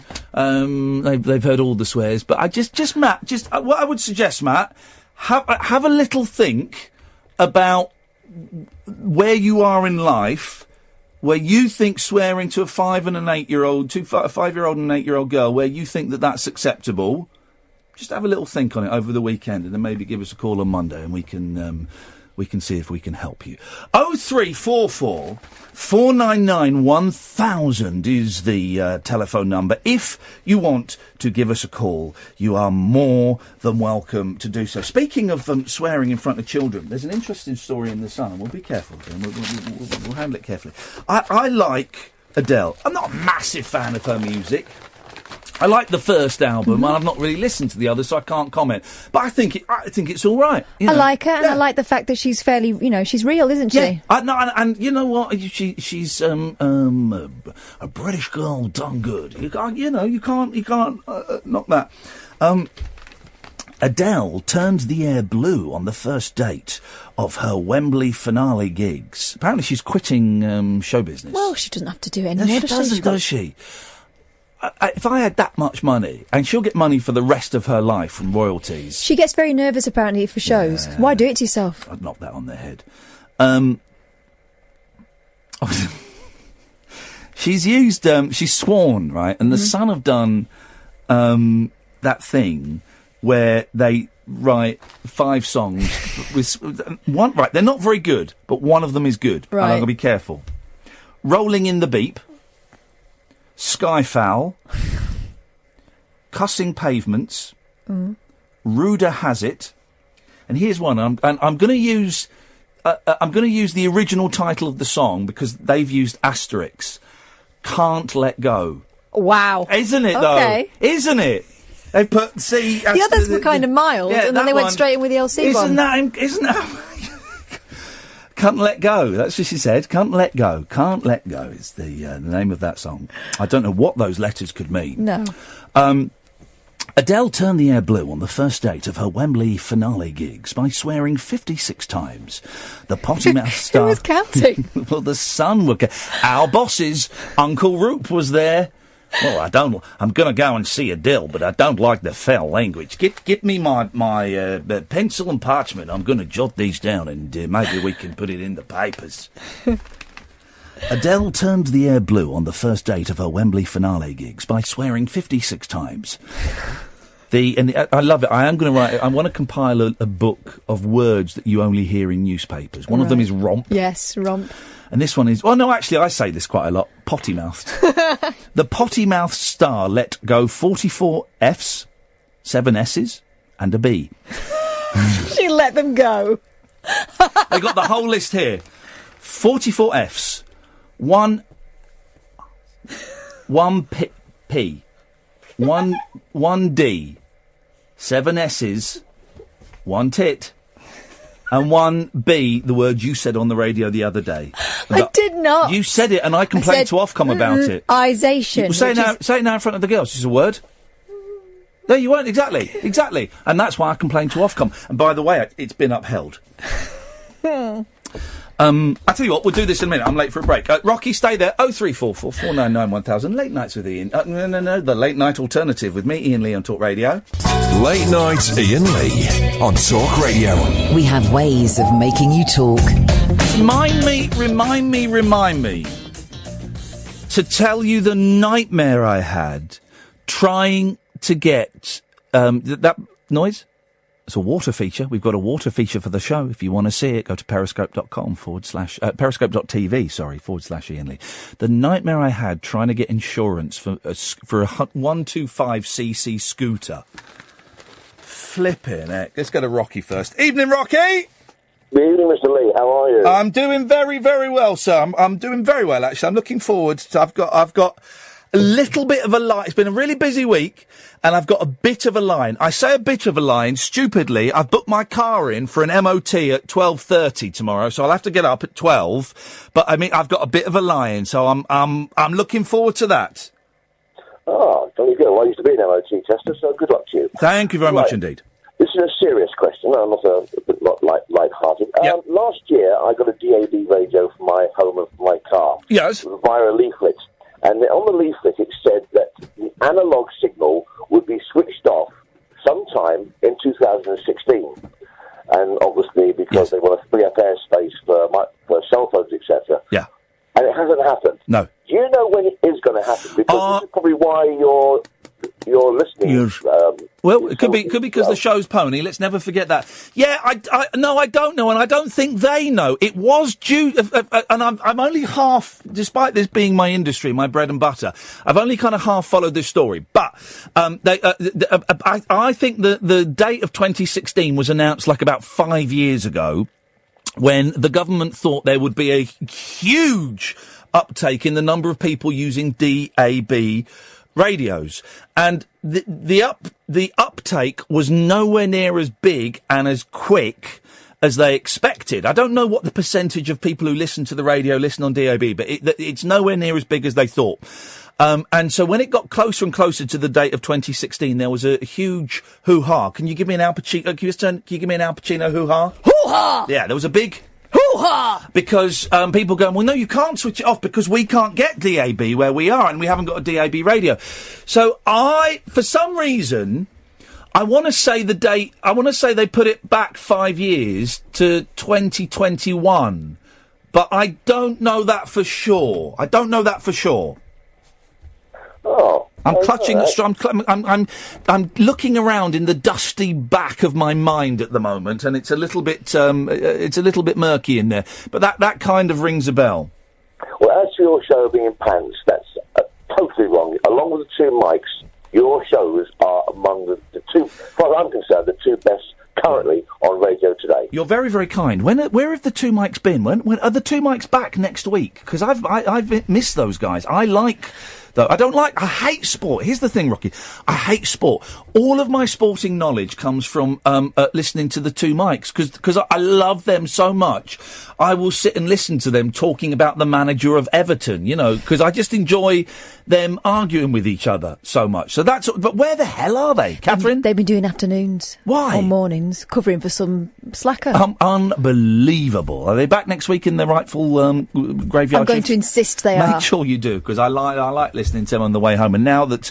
they're back next week from Wednesday. Thank you. Back next week from Wednesday. Because now that the Billy Idol audiobook has finished, Rocky, I've got nothing to listen to. Well, I will give you a bit of a heads up for an artist that I listen to by the name of Darryl Hyam. Yes. Does he ring a bell? No. Go on, who's that? Right, well, he used to be the former husband of Imelda May. Is that ringing a bell? Now, hang on, who's I'm confusing Theresa May with Imelda Marcos and Imelda Staunton.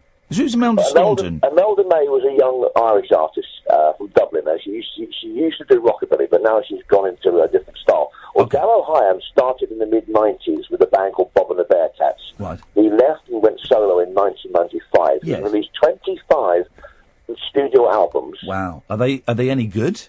Oh, yeah. Yeah, he is the British Brian Setzer. Now, all right, stop the clock. Time out. Stop the clock. Okay. This is the third mention of Brian Setzer I've had in a week, right?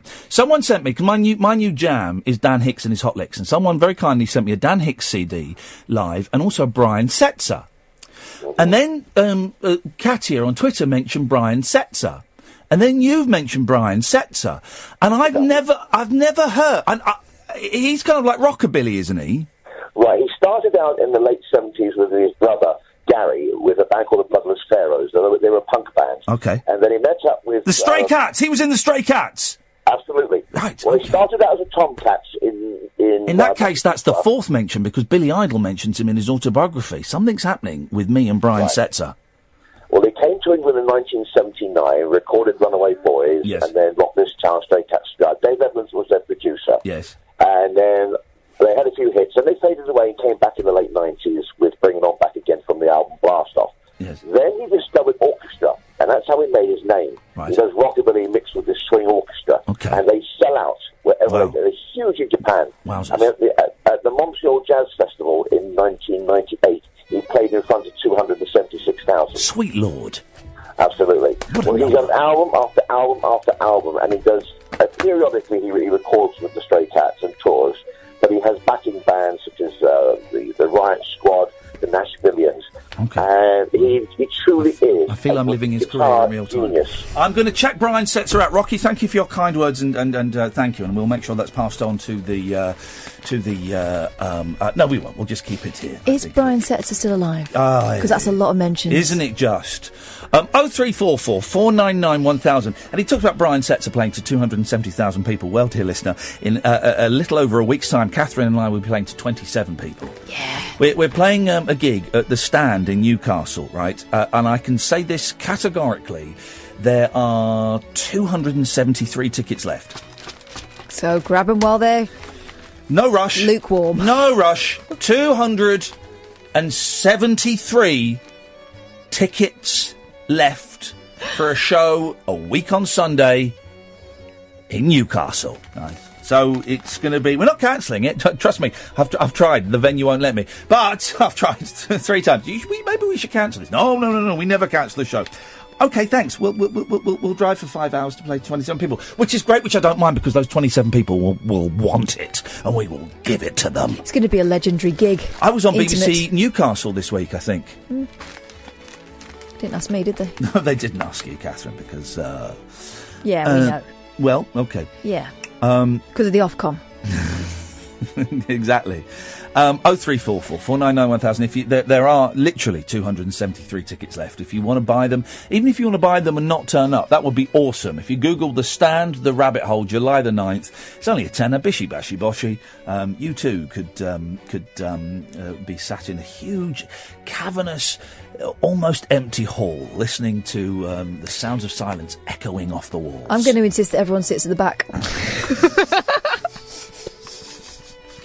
That's the way to do it. That's the way to do it.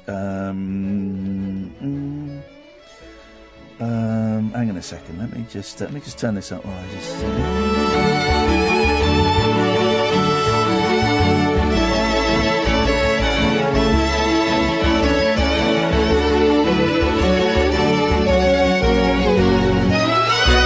I think we just banned Paul from ever taking part in this show. Guess He's what? not emailing again. He sent an email. Oh, Let's read it. Let's read it, shall we? Please. Please, let's read it. Okay, Ian, finally.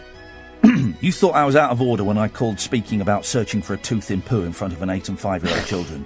Now you've just spoken about the singer Adele and her swearing, making it pretty obvious the bad words she was saying in front of these same children again. I think what I said about poo the kids will find funny and totally harmless and understand the reason. But you saying about Adele and making obvious words she was using is just wrong. Think, Ian. Of course I was thinking, you absolute pudding. I tell you what, Paul. Stand down for a week. Should we stand down for a week? It's obviously making you angry. Stand down for a week, Paul. Paul, you stood down for a week. Stood down for a week. Your services are not required for a week. You've got a week in the sin bin. Let's see how you... Oh no, she's still... I couldn't see you there. One down, one clinging on. Come and sit in this chair. Come on. Your sister's asleep. Come and sit in this chair. Come on, because you're not going to fall asleep, are you? No, you're too tough. Extra points for persistence. Well done. Put the headphones on so you can listen. We'll take a call from Pablo. Pablo's a nice guy. Little one's asleep, big one's still here. Evening, Pablo. Hip, hip, hip. Hip, hip, hip, Pablo. How you doing? Let's turn Big Un's microphone on as well, please, John. There we go. Perfect. Don't touch it. You don't need to hold it There down. we go. Perfect. You don't need to get too close. You want about that much. You put your fist... There we go. Let me just... Because you've wiggled it about. Perfect. Right. Don't mess with it. Don't get fresh from me. Hang on a minute. Now, hang on a minute. Because... hang on a minute. We're doing little technicals here. You've got to... Oh, blimey. What have you done to it, Catherine? I never did it. You've broken it. Hang on a minute, Pablo. Hang on a minute. We're just fixing... That's making it looser. Yeah. Hang on. All right, hang on a minute. Because I think the microphone was turned around, so... Oh, it's all got... There we go. Right, we're going to go round. We're going round. No, don't... No, there we go. There we go. And I want to find... That. No, because it's got to be... That way. Right. Right, don't... There we go. Perfect. There we go. Perfect. Perfect. We've got it, Pablo. Kind of. John's looking on in disgust and horror at what we're doing to the technical equipment. I'll have a little fiddle with it during... There we go. There we go. Right, Pablo, what you got for us? What did you say? I was going to be I am going to be one of the people at the stand at a week on Sunday. Beautiful. Thank you. Well, we'll spot you. Well, it would be great if everyone coming could wear a T-shirt with their name on, or just like a badge with their name on. So, Hi. Yeah, so we all know who everybody is, please. That would be wonderful. That can be arranged. Good, nice one. Oh, I look forward to meeting you, mate. Nice one. Thank you for that. Also, I don't know if it's already been mentioned, but it's the was it xenials? I've discovered I'm a xenial. Sorry, what's he saying? It's the. Hang on a minute. What's wrong with you? What are you doing? I don't know. You just had like a spasm. Like your head just went. What are you doing? What's wrong? I don't know. Was it a ghost? I don't know. Did a ghost brush your face? I don't know. Was it a spider? I don't know. Was it an alien? I don't know. So it could be an alien or a ghost or a black widow spider. Oh. Oh! I don't like spiders. This wasn't a spider, but you're okay with a ghost. All right. What is wrong with you? Not scream, thank you. There's no spiders. What about a ghost spider? But don't, Pablo! Ignore him. This man's a lunatic. What did you say, Pablo? You're speaking in tongues. A xenial. Xenial. I'm halfway. I'm the age gap halfway between a millennial and a Gen Xer. Initially, 1977 through 1983 didn't have a term. A coverall term for that age gap. So you've made up a term? No. Somebody else did it about 4 days ago. But what? It's xenial. Well, I'm not going to be one. I don't like it. Well, no, you were born in 1969. Shut up. But yeah, I fall within the median of that. So it's you must feel so proud. Well, apparently, a generation who grew up without technology but was an adult with technology. What? And also, I'm allowed to be kind of disaffected and a little bit mardy. Pablo, can I just stop you for 1 second? For 1 second, I just want to word with reduction meeting with Kath. Is that okay? Mm-hmm. I haven't got a clue what he's on about. This is making no sense to No, I me know. whatsoever. And the worrying thing is I'm supposed to be at one of these things. But I don't know what's he talking about. I don't It's know. about TV and technology in 1982. And then suddenly they're all Mardy. We've only got just under 2 minutes until Just nod and smile and go, all right, yeah. Pablo. Yeah, no, go on, mate. Enjoying this. Yeah, go on. Well, yeah. So yeah, but also they're supposed to have the drive and forward thinking of the millennials to power me through. Yeah. It's not happening. No. But, hey. You know, I like to live outside the box. How's the wedding plans going? Good. I bought a box for the missus' birthday. I thought you liked to live outside the box. Well, I'm not inside the box. Right, so you are, okay. That would be like buying a coffin for a birthday present. Yes. Well, she may wish that on occasion. Okay. Have you been drinking heavily? No. Sniffing glue? Total tonight. Okay. Well, Maybe you should drink some. Yeah, I think you need a. I very rarely do I say this, but Pablo, you need a stiff one, buddy. 0344 499 1000 is the telephone number if you want to give us a call. We're having one of those shows this evening. It's been a lousy few weeks with news and stuff. We're looking through the papers, and I'm deliberately avoiding kind of all the heavy stuff. We have 2 children in the studio. Well, we have one because the other one's fast asleep. Little un is conked out and is out of it. Can we shave her eyebrows and write rude words on her forehead? Definitely. In Sharpies. Yeah. Beautiful. Yeah, that's what I'm talking about. Big and still wide awake. So we're just sat here having a little chat, really, and just seeing what comes out. We've talked about parking, disabled people parking in parent and toddler bays. We've talked about UFOs and ghosts. I think that's been it, hasn't it? It's been the main thrust of it. You can call in about any of that stuff or anything else you fancy, really. Oh, I'll tell you about me trying to get insurance a bit later on. 0344 499 1000, the late night alternative on Talk Radio. Late night, Iain Lee on Talk Radio. We have ways of making you talk. Yesterday was kind of like the 4th of July. The way your face lit up the entire sky. Had to look away because it hurt my eyes. The way you hit me was a big surprise.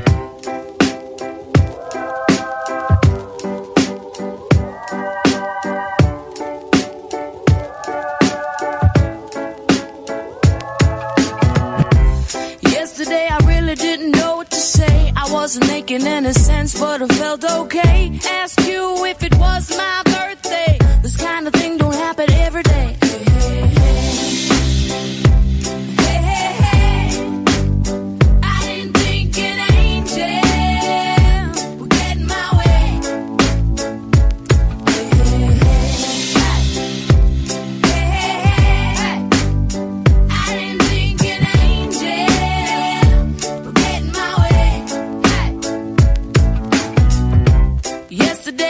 Just like a child, a little curious, a little wild. Live in the moment and you'll never go out of style. You know it's really been a while.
Such a shameful crime. It's been a while since I let you go.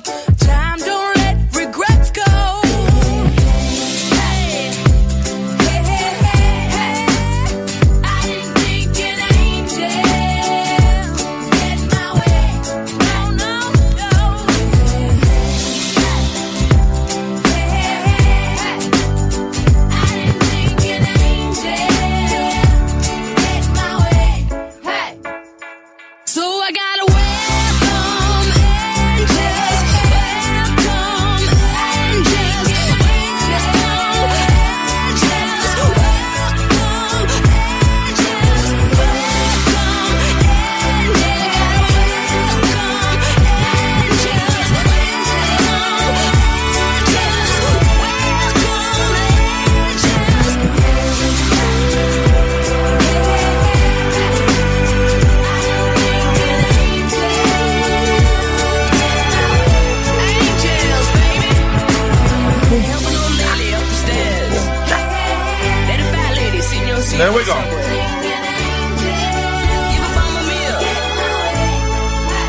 That's Imani Coppola, my new best friend. We went to her house. Oh, careful, that's a sweary one.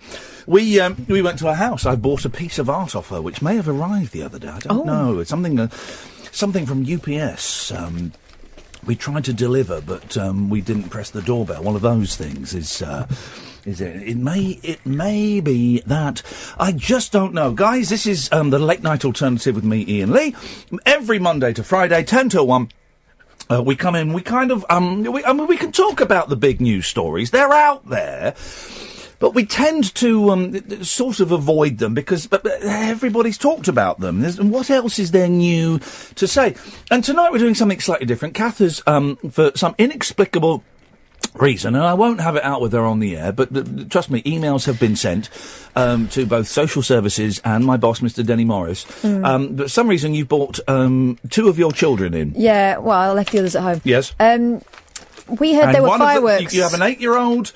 At 5 minutes past midnight, is eating minstrels and Rice Krispies cake. She's eyeing my fizzy pop, and there is no way she's having any of this. We thought there were fireworks, didn't we? Biggin. Yeah, very disappointing. Well, here's the thing. I'm a man of great integrity. But not of your word, it would seem. And morals, and I thought it would be inappropriate for me to take your children onto the roof of the building, strip off in front of them, insert a firework into my bum, and get them to light it. Snowflake. You would have loved that, wouldn't you? Yeah, probably. I'm going to do that next week. I'm doing that next week. Here's the thing. So you know I did my CBT on yesterday. And that's not the therapy. No, it's not the torture. It's the other thing. Yeah, it's the compulsory bike training, I think it is. I don't really know.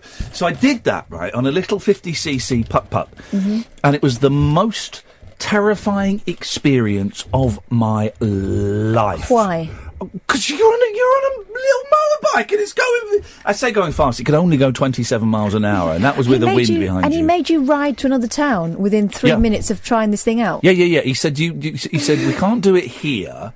Do you know... We're in Slough, and those of you who know the area will know... We'll go to Langley. Do you want to drive in your car and meet us there? But to be honest, it would be easier if you rode the scooter. Would you be able to do that? And of course, me... Easy for who? For him? Yeah.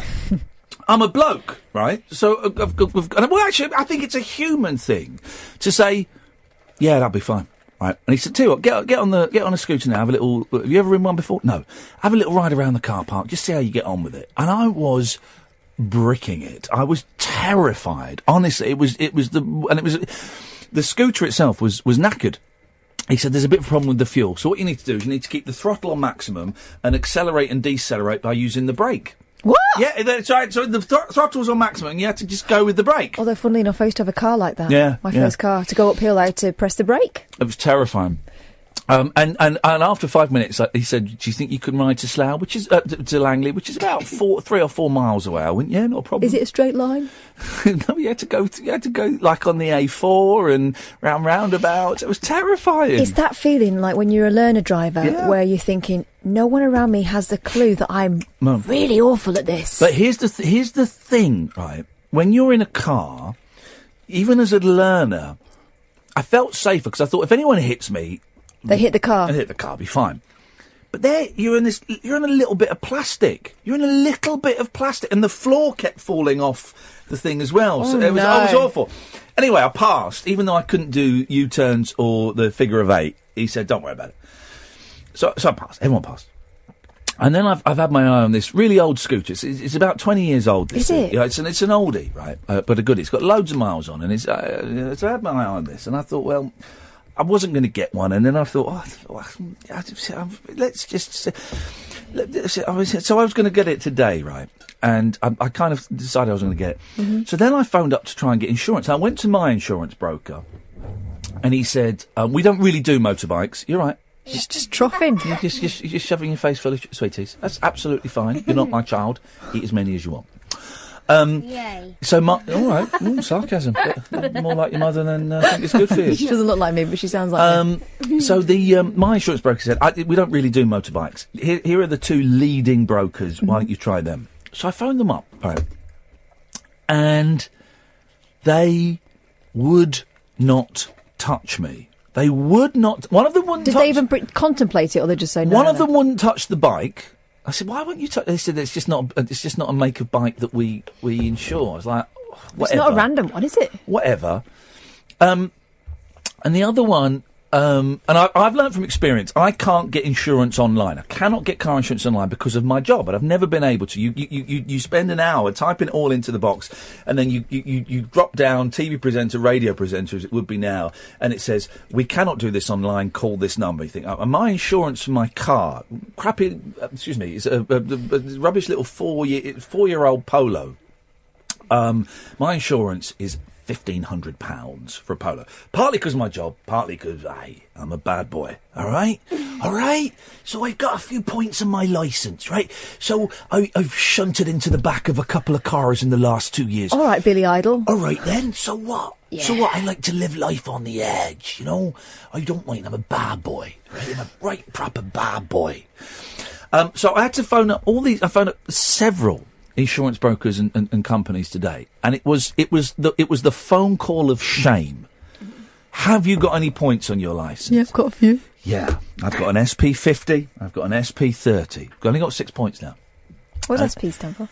I don't know. That's just what they're called. I don't know. Because I've not got any. So Silly or something. Oh yeah, plum. Stupid Pratt. That's what it stands for. So I do that. How many accidents have you had claims you made in the last 5 years? Okay, 2. What was it? That went into the back of another car. Was it your fault? Yeah. How much was the claim? £3,500. You know. So doing this, and they said, so what do you do for a living? I'm a radio presenter. And one of them went, right. Do you intend on riding the vehicle to work? I said, yeah. He said, right. Well, I can tell you now, we're not going to be able to insure you for that. I went, what? He said, yeah, I just know that we will not be able to insure you for riding to work as a radio presenter. I'm like, you telling me that no radio presenters ride their bikes to work? He said, I'm not saying... What about Dr. Fox? He said, if you want to insure it but not ride it to work, I said, do you know what, let's just end this conversation here. So then I got to a few more places, and some of them just said, radio presenter, we will not be able to insure you. So then I phoned up, I said, right, I'm not going to ride it to work then. I thought, well, I'll drive to work. I'll use this. Because I don't know if I feel confident to ride from out of town into town. I don't know if I feel confident enough anyway. So I just, what will it be? And they said, yeah, we might be able to insure you if you don't ride it to work. Can I ask you a few questions about your job? Oh, God. I said, right, I'm not riding to work on it. We still need to ask you a few questions about your job. Where do you work? Are you employed or self-employed? I'm self-employed. Okay. Question 4. Do you come into contact with celebrities? And I know what they're thinking, right? They're thinking, is he going to be giving Burt Reynolds or Paul McCartney a baccy? That's what he's thinking, right? That's what they're thinking. I said, what has this got to do with anything? Because this is the way we interview people these days, isn't it? We pick them up from home. Yeah. We bring them in. We might take them for a burn up down Asda It's car park. outrageous. And he, this was at 2:30, and he said, okay, well, I've got the details. What I'll do is I'll put it through and I'll speak to a few people. We'll call you back within the hour. Never called back. Never called back. Disrespect. So I went home and I really sank. And Tony, I'll come to you in a bit. I really sank. But here's the thing. I thought, I'm sinking. And I sent you a miserable text. But I thought, I'm sinking. But I'm tired. So I'm going to go to sleep and not worry about it too much. Because I was really good at processing my feelings and emotions. Good. And I tweeted, I can't. And someone said, what about this place? I can't remember the name of it. And this place said, yeah, Iain, send us a DM. We'll see if we can help. I was like, yeah, right. See, whatever. I saw that and I thought that was just, a really good PR move for them. But they'll probably quietly, privately say, nah. Yeah. So I sent them the details and they said, okay, we'll give you a call. And they phoned up and, you bored? Bit bored? You a little bit bored? Do you want to have a little lie down next to your sister? She's not going to fall asleep. No! She's not going to fall asleep. No, so, this is what being grown up is like. Really boring and really annoying and really expensive. So I spoke to this and I gave them all the stuff and I went through the phone call of shame and the accidents and the SP points and all of that stuff. And the young lady whose name was Hayley. Kaylee. I didn't even speak to her and I know what her name was. She said, okay, well, I'll give you a call back in a bit. I was like, right, yeah, okay, whatever. And she called back and she gave me a quote. She said, we've got a quote for you. I went, what? She said, yeah, I've got a quote for you. This is outrageous. Did you explain to her that you might be giving Burt Reynolds a baccy? And so she gave me the quote, and I said, because I still wasn't convinced I was going to buy the scooter. See, my theory with you is, you really fancy it, but you're looking for fate to intervene and stop you, so then you don't have to blame it on yourself. Yeah, exactly. So I said, look, I'm not. Can I call you back tomorrow? She went, I tell you what we'll do. Let me go and speak to the boss. When I spoke to the boss, came back, and she'd knocked 60 quid off the price of the quote. And I went, yeah, all right, fair play, I'll have that. So I've got insurance for a scooter. Haven't got a scooter yet. Haven't got. But I mean, we can't insure you because you work in radio. But they do that to me, and I don't see as many famous people as you do. But then I had some people say, "Oh, just lie. Just tell them that you." I can't do that. But then wouldn't that come back and bite you if something happens? Your insurance. Tony, stay there. 0344 499 1000. We'll come to Tony in a second. The late night alternative on Talk Radio. Unmissable late night radio with the original king of unconventional conversation. Make contact with Iain. Late night Iain Lee on Talk Radio. We'll get you talking. 344 499 1000 is the telephone number. We call you back. Good evening, Tony. Good evening, Ian. How are we doing? Doing very, very well, Tony. How are you doing? I'm very good indeed, actually. I mean, what is this record bedtime for this child in your studio tonight? This is surely going to be the stuff of legend at school on Monday. Yes, well, this is the bad parenting of one Catherine Boyle. Yeah. I don't condone it. I wouldn't encourage it. I think it's outrageous. To be honest, they've both been boasting about it to their teachers and classmates all week. Unfortunately, little Lynn's let the side down. She's been asleep for about half an hour now. Broken Britain. I bet you're the kind of mum that when your kids get told off, you go up to school with a fag on. in your pyjamas and F and Jeff at the poor headmistress. Well, you know. Turning up at school half an hour late in your pyjamas with a cigarette and a can of special brew in the back of the pushchair. That's Boyley. Have you been watching me? That's Boyley. I am merely just suggesting that may happen. I'm not suggesting that shit. Terrible behaviour on Catherine's part. What you got for us, Tony? Yeah, I heard briefly, only very briefly, end of the conversation you were having with somebody regarding ghosts this evening. Ian. Yes. And I just wanted to have a chat about what your thoughts are about this. Yes. I had incidentally, I had a really long conversation with three friends last night about their apparent witnessing of ghostly activities and the supernatural. Yeah. And it ended up in quite a lot of frustration, perhaps a 4-against-1 argument. On my point of view. So you don't believe in ghosts at all? No, I wouldn't say that. Right. It would be probably foolish for me to do that because I have no proof either way. However, a quote I always tend to use when people have this argument. Do you know of a philosopher by the name of David Hume? He lived in the 18th century, Scottish chap. No. Did a lot of work in terms of refuting religious beliefs and so forth. And the famous quote from him, it was in reference to the Immaculate Conception, and what he said was, what's more likely? That the order of that nature and science has been suspended just for you, yes, or that you might be under a misapprehension. So it's an irrefutable logical argument, yes, of which it's based around probability, which personally I think really does refute what people will say. They say they've seen a ghost, they've seen a supernatural activity. And if I ask this question to people, is it a trick that your mind is playing on you, not saying you didn't see anything, or is it the fact that you might be under a misapprehension? I mean, I've tried this argument, and the result always tends to be frustration, as they always... Well, hang on, but you're only offering two options. One of them is it's a trick, and or the other option two is it's a misapprehension. No. Go on. No. Oh, sorry. Go on. No, sorry, I might have come across something. Hey, listen, it's 22 minutes past 12 on a Friday night. We're both, we've both seen better times of the day. So go on. What is the question you ask someone then? Well, to explain the quote again, what's more likely, that the order of nature and science has been suspended, of what we already know, or that you are under a misapprehension? Hang on. The what we know about science is changing constantly. If you go back to even the 70s, right? If you go back to the 70s and show someone switching channels with an infrared remote control, that would look like magic.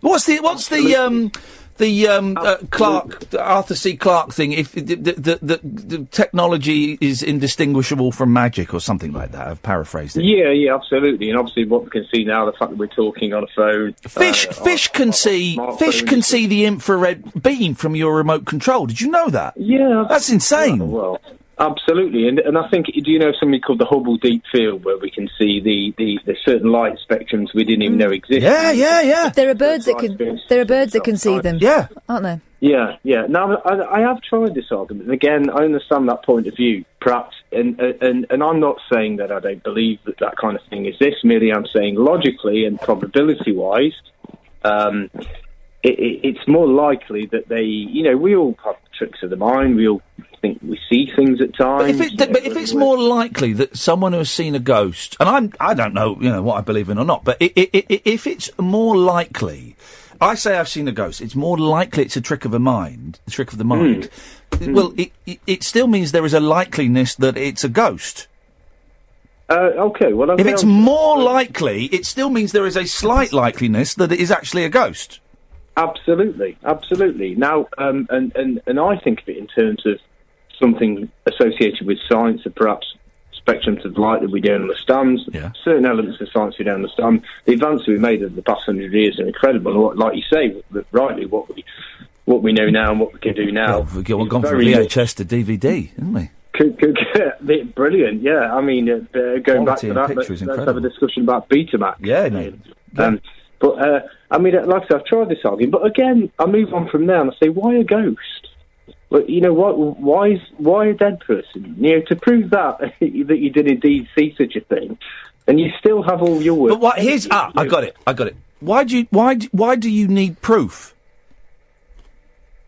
Why would I need proof of? You just said for them to prove they've seen a dead person. Well, that's nigh on impossible. Why do you need that proof? Well, people who claim to see ghosts and they say this house is haunted, by using the term ghost, you're suggesting that it's a dead person. But you want a scientific laboratory proof that you won't be able to get. Well, we may be able to get that eventually. Well, eventually, but at the moment we can't. And you're disputing. And I'm just enjoying kicking this argument around. You're disputing someone's story because they cannot prove to you at that moment that they saw a ghost 5 years ago. No, absolutely not. Absolutely not. Which is why I'm referring, because we don't have that proof, I'm referring to logical possibility. Which is why I suggest that it's more logical and more probable. We've all had tricks of the mind at times. I think somebody like Derek Brown is fantastic in what he does and shows just how the human brain can be tricked into seeing things. Yeah. But you keep talking about tricks of the mind, and it's more probable. Doesn't prove that ghosts don't exist. Okay. Well, I'll move on. I can see why it gets frustrating because you've not proved anything. You're talking the talk and you're saying stuff, but you saying, well, it's more probable and it's a trick of the mind. That doesn't prove that ghosts don't exist. Prove to me that ghosts don't exist. Okay, so I would then ask the question: why a ghost and why a dead person? To me, they've got all their work ahead of them to prove that that's what it is. Traditionally, if you see something, see a person, you visualise. No. Prove to me that ghosts don't exist. Oh, I can't. Well, then that's the thing, isn't it? Because they can't prove that ghosts do exist. You can't prove that ghosts don't exist. So it's a stalemate. Absolutely. It is a stalemate, but I think in terms it's a stalemate. However, if you're thinking of probability, but again, probability isn't definite. No, it's not definite, but it's more likely. Yeah, but it's not definite. So okay, let's assume, and I don't buy this, okay, but let's assume it's more likely that it's not a ghost. Well, that still means that it could be a ghost. Well, absolutely. I mean, science works in a way that, whatever theory is put into practice and proven, no self-respecting scientist would ever say that they are 100% certain. Well, when you say it's more likely, then, when you say the probability is it's more likely to be a trick of the mind, give me percentages. Bless you. Okay. Well, I can't give a specific percentage. Well, is it like, so it's over 50%? Is it 51? Or is it 99% more likely? Because that's a huge flaw in the argument. 51% more likely it's a trick of a mind than a ghost. Well, that's still almost 50-50. But if you're saying it's 99% more likely it's a ghost, well, there's a huge swing in there. Your argument is quite flawed. In which sense? Well, you've just left a huge window. You're saying it's more likely, but that's a really vague, almost useless statement.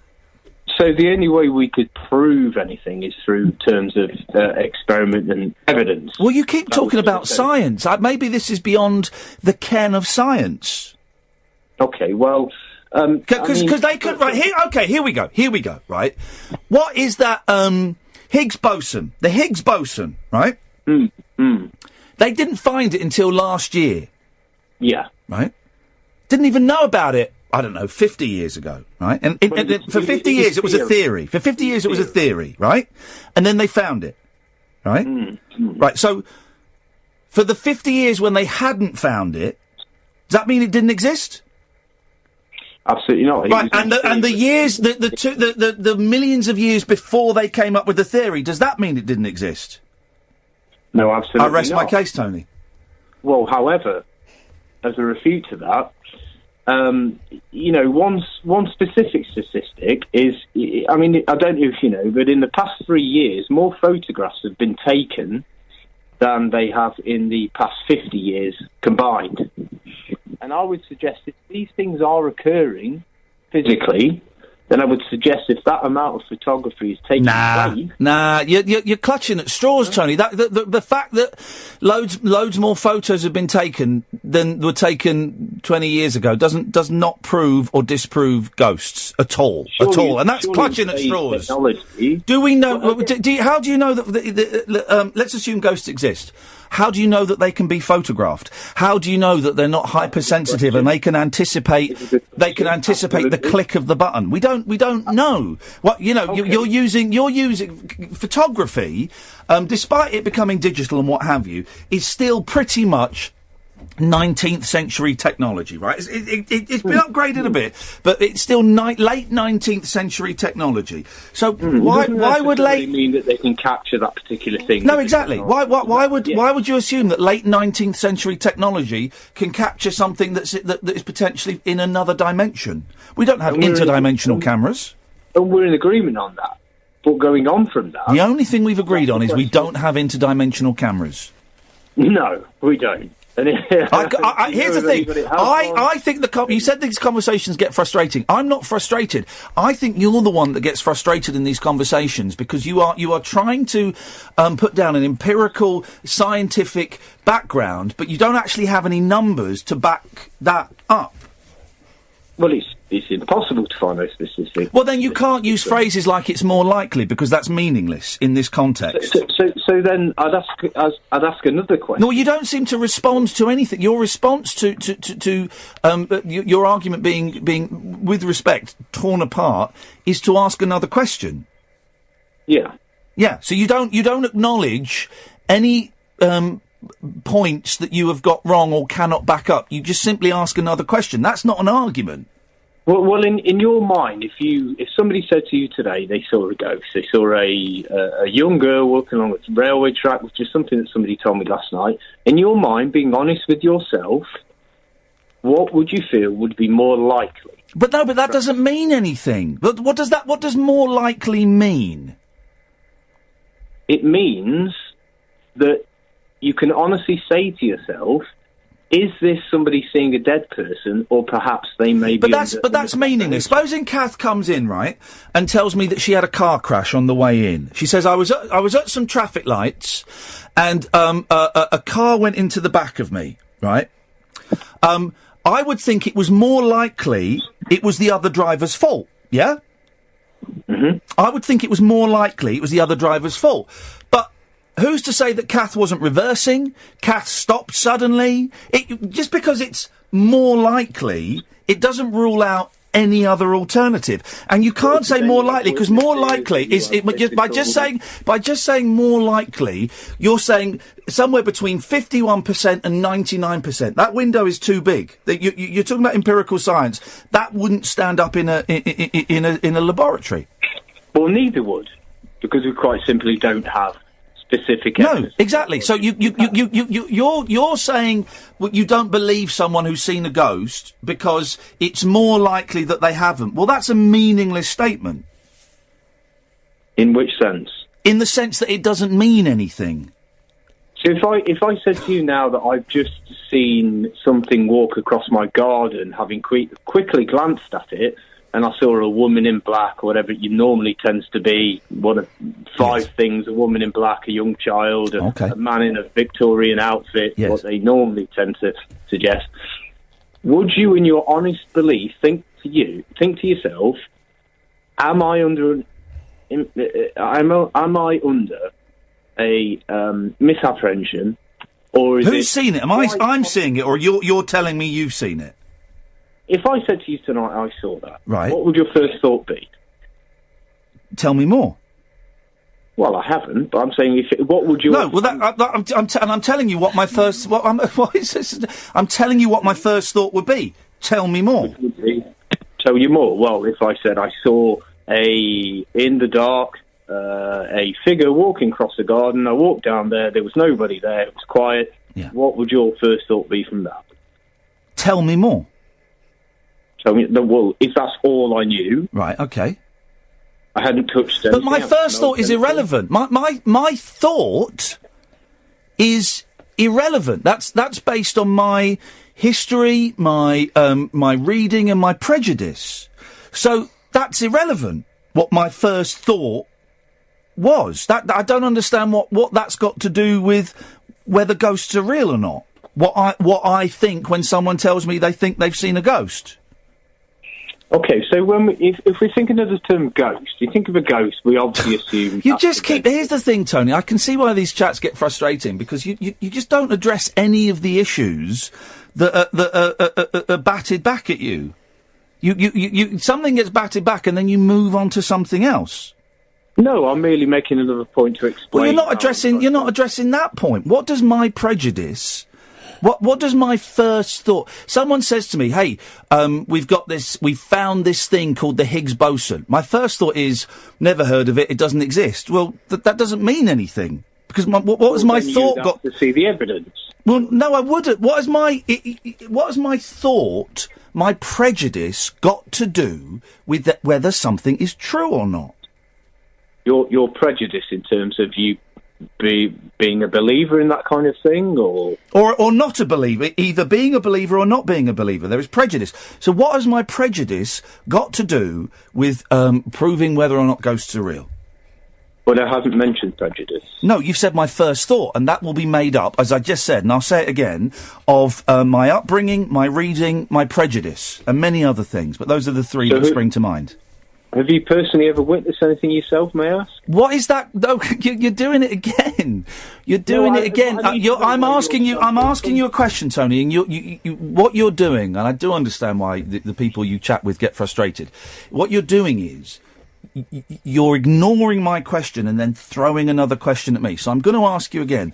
What has my prejudice got to do with proving whether ghosts are real or not? Because you're going to lean to a particular side of what you feel is real or not. Okay, and I'm going to ask you the question again. Really focus on it. What has my prejudice got to do with proving whether ghosts are real or not? With proving ghosts are real or not. That's the key point. It has no impact whatsoever. Exactly. So your question about what my first thought would be is irrelevant. So your prejudice would give you my prejudice is irrelevant. My prejudice is irrelevant. So your question about what my first thought would be is also irrelevant. If the answer to a question is irrelevant, then the question itself is irrelevant. Well, that's merely down to your own. If you're a pessimist, if you're somebody who's quite no, I've told you exactly what it's down to. I've told you exactly what it's down to, and it would be the same for anybody. Yes, but all I would be interested in is then... My first thought. Yeah, and my first thought would be built up on prejudice, my upbringing, my reading, and various other things, as it would be for anybody. Yeah. So the question of what my first thought would be is irrelevant. Okay, so if we can go, so we're agreeing on that then. So why did we just spend 10 minutes discussing what my first thought would be if you saw a ghost? Because I do feel that if you can give somebody that logical statement. Listen, Tony, I'm going to let you go. I've enjoyed that a lot. I don't think your argument is as clear cut and as explained as well as you think it is. I think there are huge holes in it, and it is predicated on your upbringing and your reading and your prejudice. Well, do you know what my upbringing is and perhaps what my prejudice is? No, and I don't need to know. But I do know that your point of view, as all points of view, and I'm picking three things. Of course, there are other factors: partners, relationships, life, work, all of those things.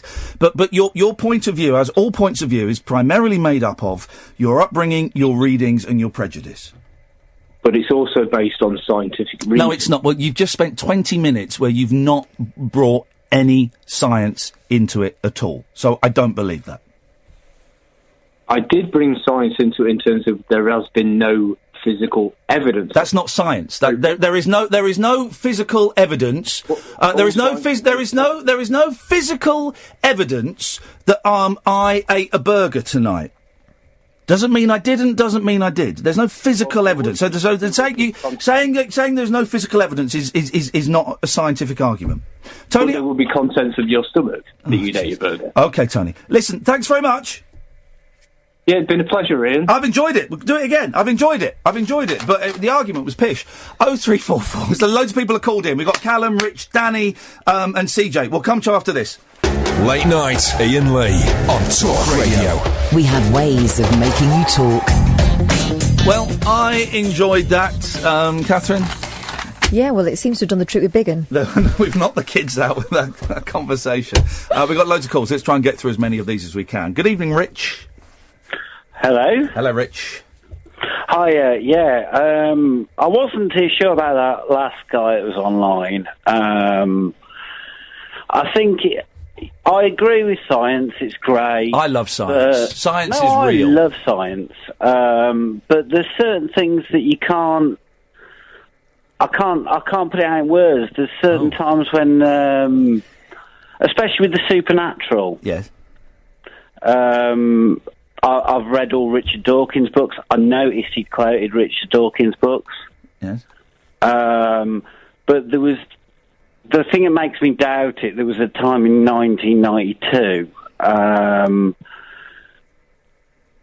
Papa Shango put a spell on the Ultimate Warrior. Oh, yeah. And... what happened? Just tell me what happened. This goo came out of the Ultimate Warrior's head, and it just made me...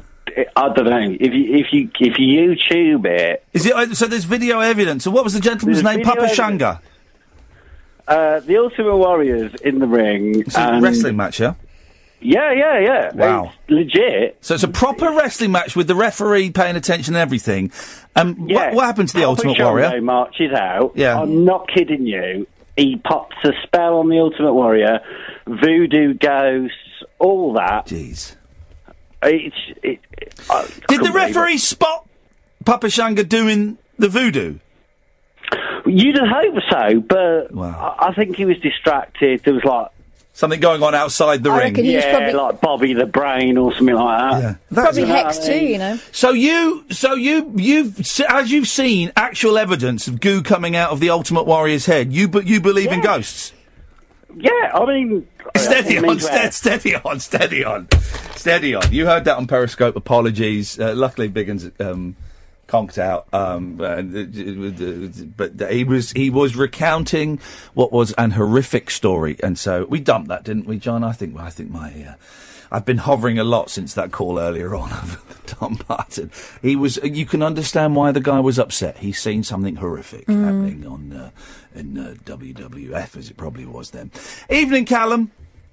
Evening, Ian. You're right. I'm all right, thank you, Callum. Yes. Yeah. that guy ain't got a clue. The one who won before the break. Tony? It's obvious there's ghosts, because we've all got spirit and the soul inside us, and that's his main bit. Right. And we all start out in spirit. This is my top topic. I love this. We start out in spirit world, and we come to Earth. Yeah. But some don't leave because they get suppressed in life, and they don't go back to the spirit world. So therefore, there is ghosts. Okay, let's bring. Science proves it. Hang on a minute. Danny. Sorry. Hello, Danny. Callum says that there obviously are ghosts. You don't agree with him? Well, that's not that I don't agree, but I mean, if there was ghosts, surely we'd have seen them. I didn't even not see him. Well, have you seen one? Things jump about in my kitchen a lot, and I've seen all shadows and things in a place called Fargate. Shadows. Did you have the lights on? Nope. I've seen. No, it's funny. They only ever come out in the dark, don't they? I was playing. I'm a musician as well. I was playing music in something called Upper Chapel, and something kept touching me, and the air kept going cold, and that were a bit unnerving. But I'm a top topic, and I still talk. You might think I'm mad. I talk to my grandma in spirit world, but when I've got trouble and difficulties, things often turn out for better. Danny, Right. you can't argue with stuff like that, Dan. Well, I mean, listen, I'd say I'm a skeptic, but I would never say never. I don't not believe, but surely you have to see it to believe it. And So, Dan, I've got a question for you. Oh. Do you believe we've got a soul inside us? No. Oh. You don't? I don't, sorry. This is main bit, it's his essence. Nothing to work without, so... I believe you're gone, you're with me. Oh, I don't. This is me. Here's the thing, right? I have never seen a porcupine. Don't mean they don't exist, Dan. Well, listen, millions of people have seen porcupines. Millions of people have claimed to have seen ghosts. Like they claim to have seen... Go on. I've never seen... Claim to have seen ghosts. Well, they claim to have seen porcupines. People have touched porcupines. People have been... Some people have been invaded by ghosts. Yeah, famously. Go on, hang on a minute. Go on, Kath. I've never seen gravity. I've never seen air, but I trust that it exists. It's not gravity, it's density. I've never seen density either. I've experienced it. I have never heard "Stairway to Heaven," right? But people have told me that they've heard it, right? They claim to have heard it. I don't know they've heard it. Maybe it's like a big conspiracy amongst the whole world to make up this song called Stairway to Heaven. Here's a brain bender. How do you know we're all hearing the same thing? Well, I am in a conversation with porcupine, Stairway to Heaven, ghost, and gravity. Now, I am drunk sitting in a teepee in my back garden.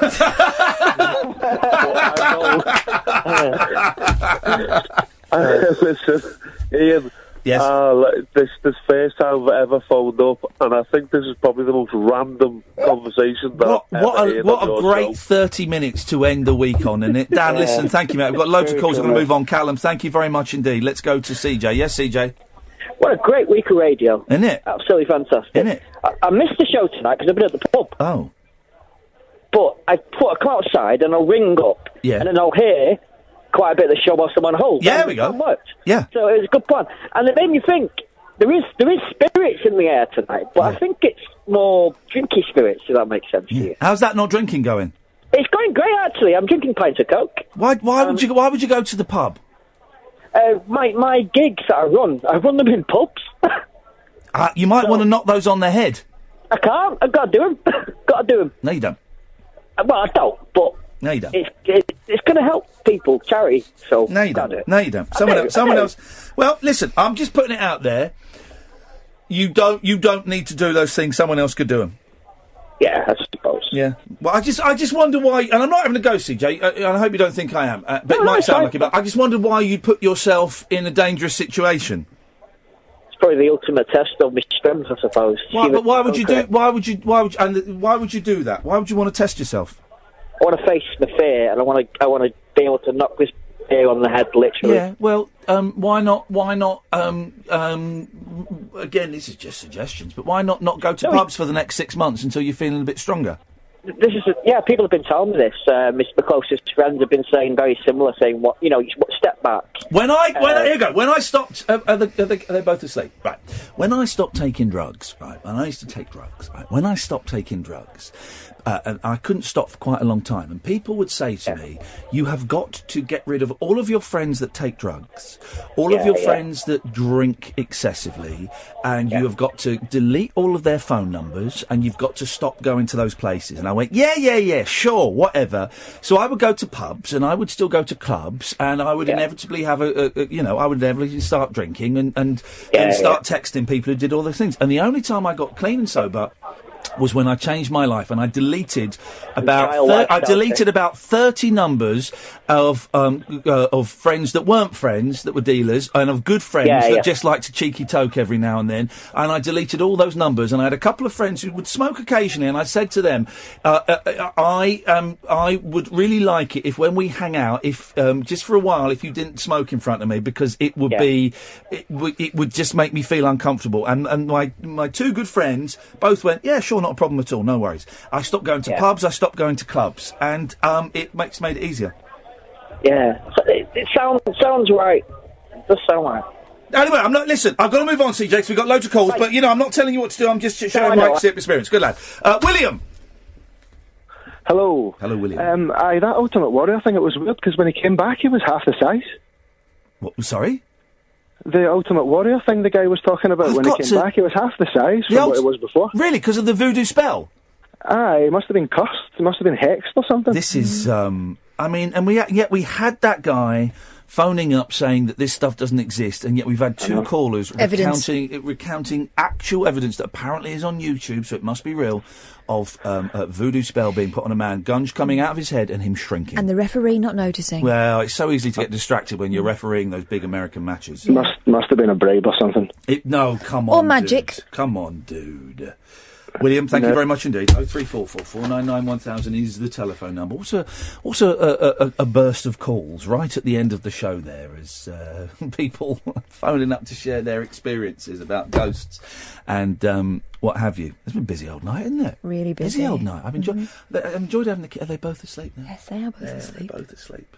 Leave them here. Get them on Monday. I was thinking that. They'll be fine. They'll be able to forage for themselves. They're no bother. There's a few Rice Krispie things left. Yeah, well, I'll have those in a minute. All right, yeah. I won't. Did you notice when we went out for a burger, I didn't have a milkshake? Very good. Or fries. Or yeah, we did nick a couple of the kids. Well, that's fine. Good evening, Mike. How you doing, Ian? I'm all right, thanks, Mike. What you got for us in the dying moments of this week? Yeah. Tony, when Tony rang up, I heard you telling him a new one. Yeah. Saying, how do you prove there isn't a such thing as ghosts? But my question to you would be, how do you prove a negative? Surely it's down to the person who claims to have seen a ghost. Also, you could argue that if someone is so adamant they wish to disprove the existence of ghosts, then they would have empirical evidence. The thing about that was, he was trying to quote science, but he wasn't. He was being far too vague. He was talking about science, but then being very, very vague. The argument that it's more likely that someone who claims to have seen a ghost, it's more likely they didn't. Well, that's a meaningless statement. Asking me what my first thought would be is irrelevant. I totally get that. But yeah, you're right. You can't. It's difficult to prove a negative, and he should have picked me up on that, but he didn't, Michael. And I'm glad it was him that I was having that conversation with, and not you, because you would have destroyed me with that very simple thing. There's so many times, Mike, and I'll confess this now because no one's listening. When I'm having these arguments on the radio, and in the back of my head I'm thinking, don't ask me this question. Because if they ask me this one question, I'm giving away my secrets. If they ask me just one quite simple, straightforward question, my whole argument collapses around my ears. So yeah, I get what you're saying. I'm glad it was him. I'm glad it was Tony and not you, Mike. I totally understand, but surely it's down to people's sort of their mindset and how they perceive what they see or what they think they see or saw. Yeah. and then draw their own conclusions from it. But, you know, you can't really piss down somebody's back and tell them it's raining, can you? No. And expect them to swallow it. There's an image for you to end on. Here's the thing, I don't really believe in ghosts. A long time ago I did, then I adamantly didn't, and then recently I've kind of thought, well, maybe there's something in it, but wouldn't it be nice if there were, Michael? It'd be wonderful. But I think it's, you know, I don't think anyone could be that ignorant to completely dismiss it 100%. No. I think, you know, it'd be very ignorant of us as humans just to assume that in the whole universe we're the only sort of people, if you like, innit? What do we know about anything, Mike? Well, nothing. This is it, innit? Yeah. Mike, have a great weekend, mate. Take care. You too, pal. Cheers. Bye-bye. I've enjoyed that tonight, and I enjoyed the conversation with Tony, and Tony's tweeted me. And it was nice to have a good-natured, mental wrestle. Yeah, totally. A nice mental wrestle, and it's good that we had so many calls in the last hour. Dear listener, that is it. You have been dead polite. Oh, look out! Little un's falling off. Little un's falling off the sofa. Oh, dearie me. We're done now. Look, they're fast asleep. We're done now, girls. You've behaved brilliantly. You've all behaved brilliantly, apart from that one gentleman who thought it was cool to phone up and swear at children. Sir, I urge you to have a long, hard think at yourself. Thank you, John. Always lovely to have you behind the glass. Catherine and Big Un and Little Un and you, dear listener, we will be back doing this all again on Monday night at 10 o'clock. Talk Radio. Talk and entertainment across the nation. Talk Radio. Give it some lip.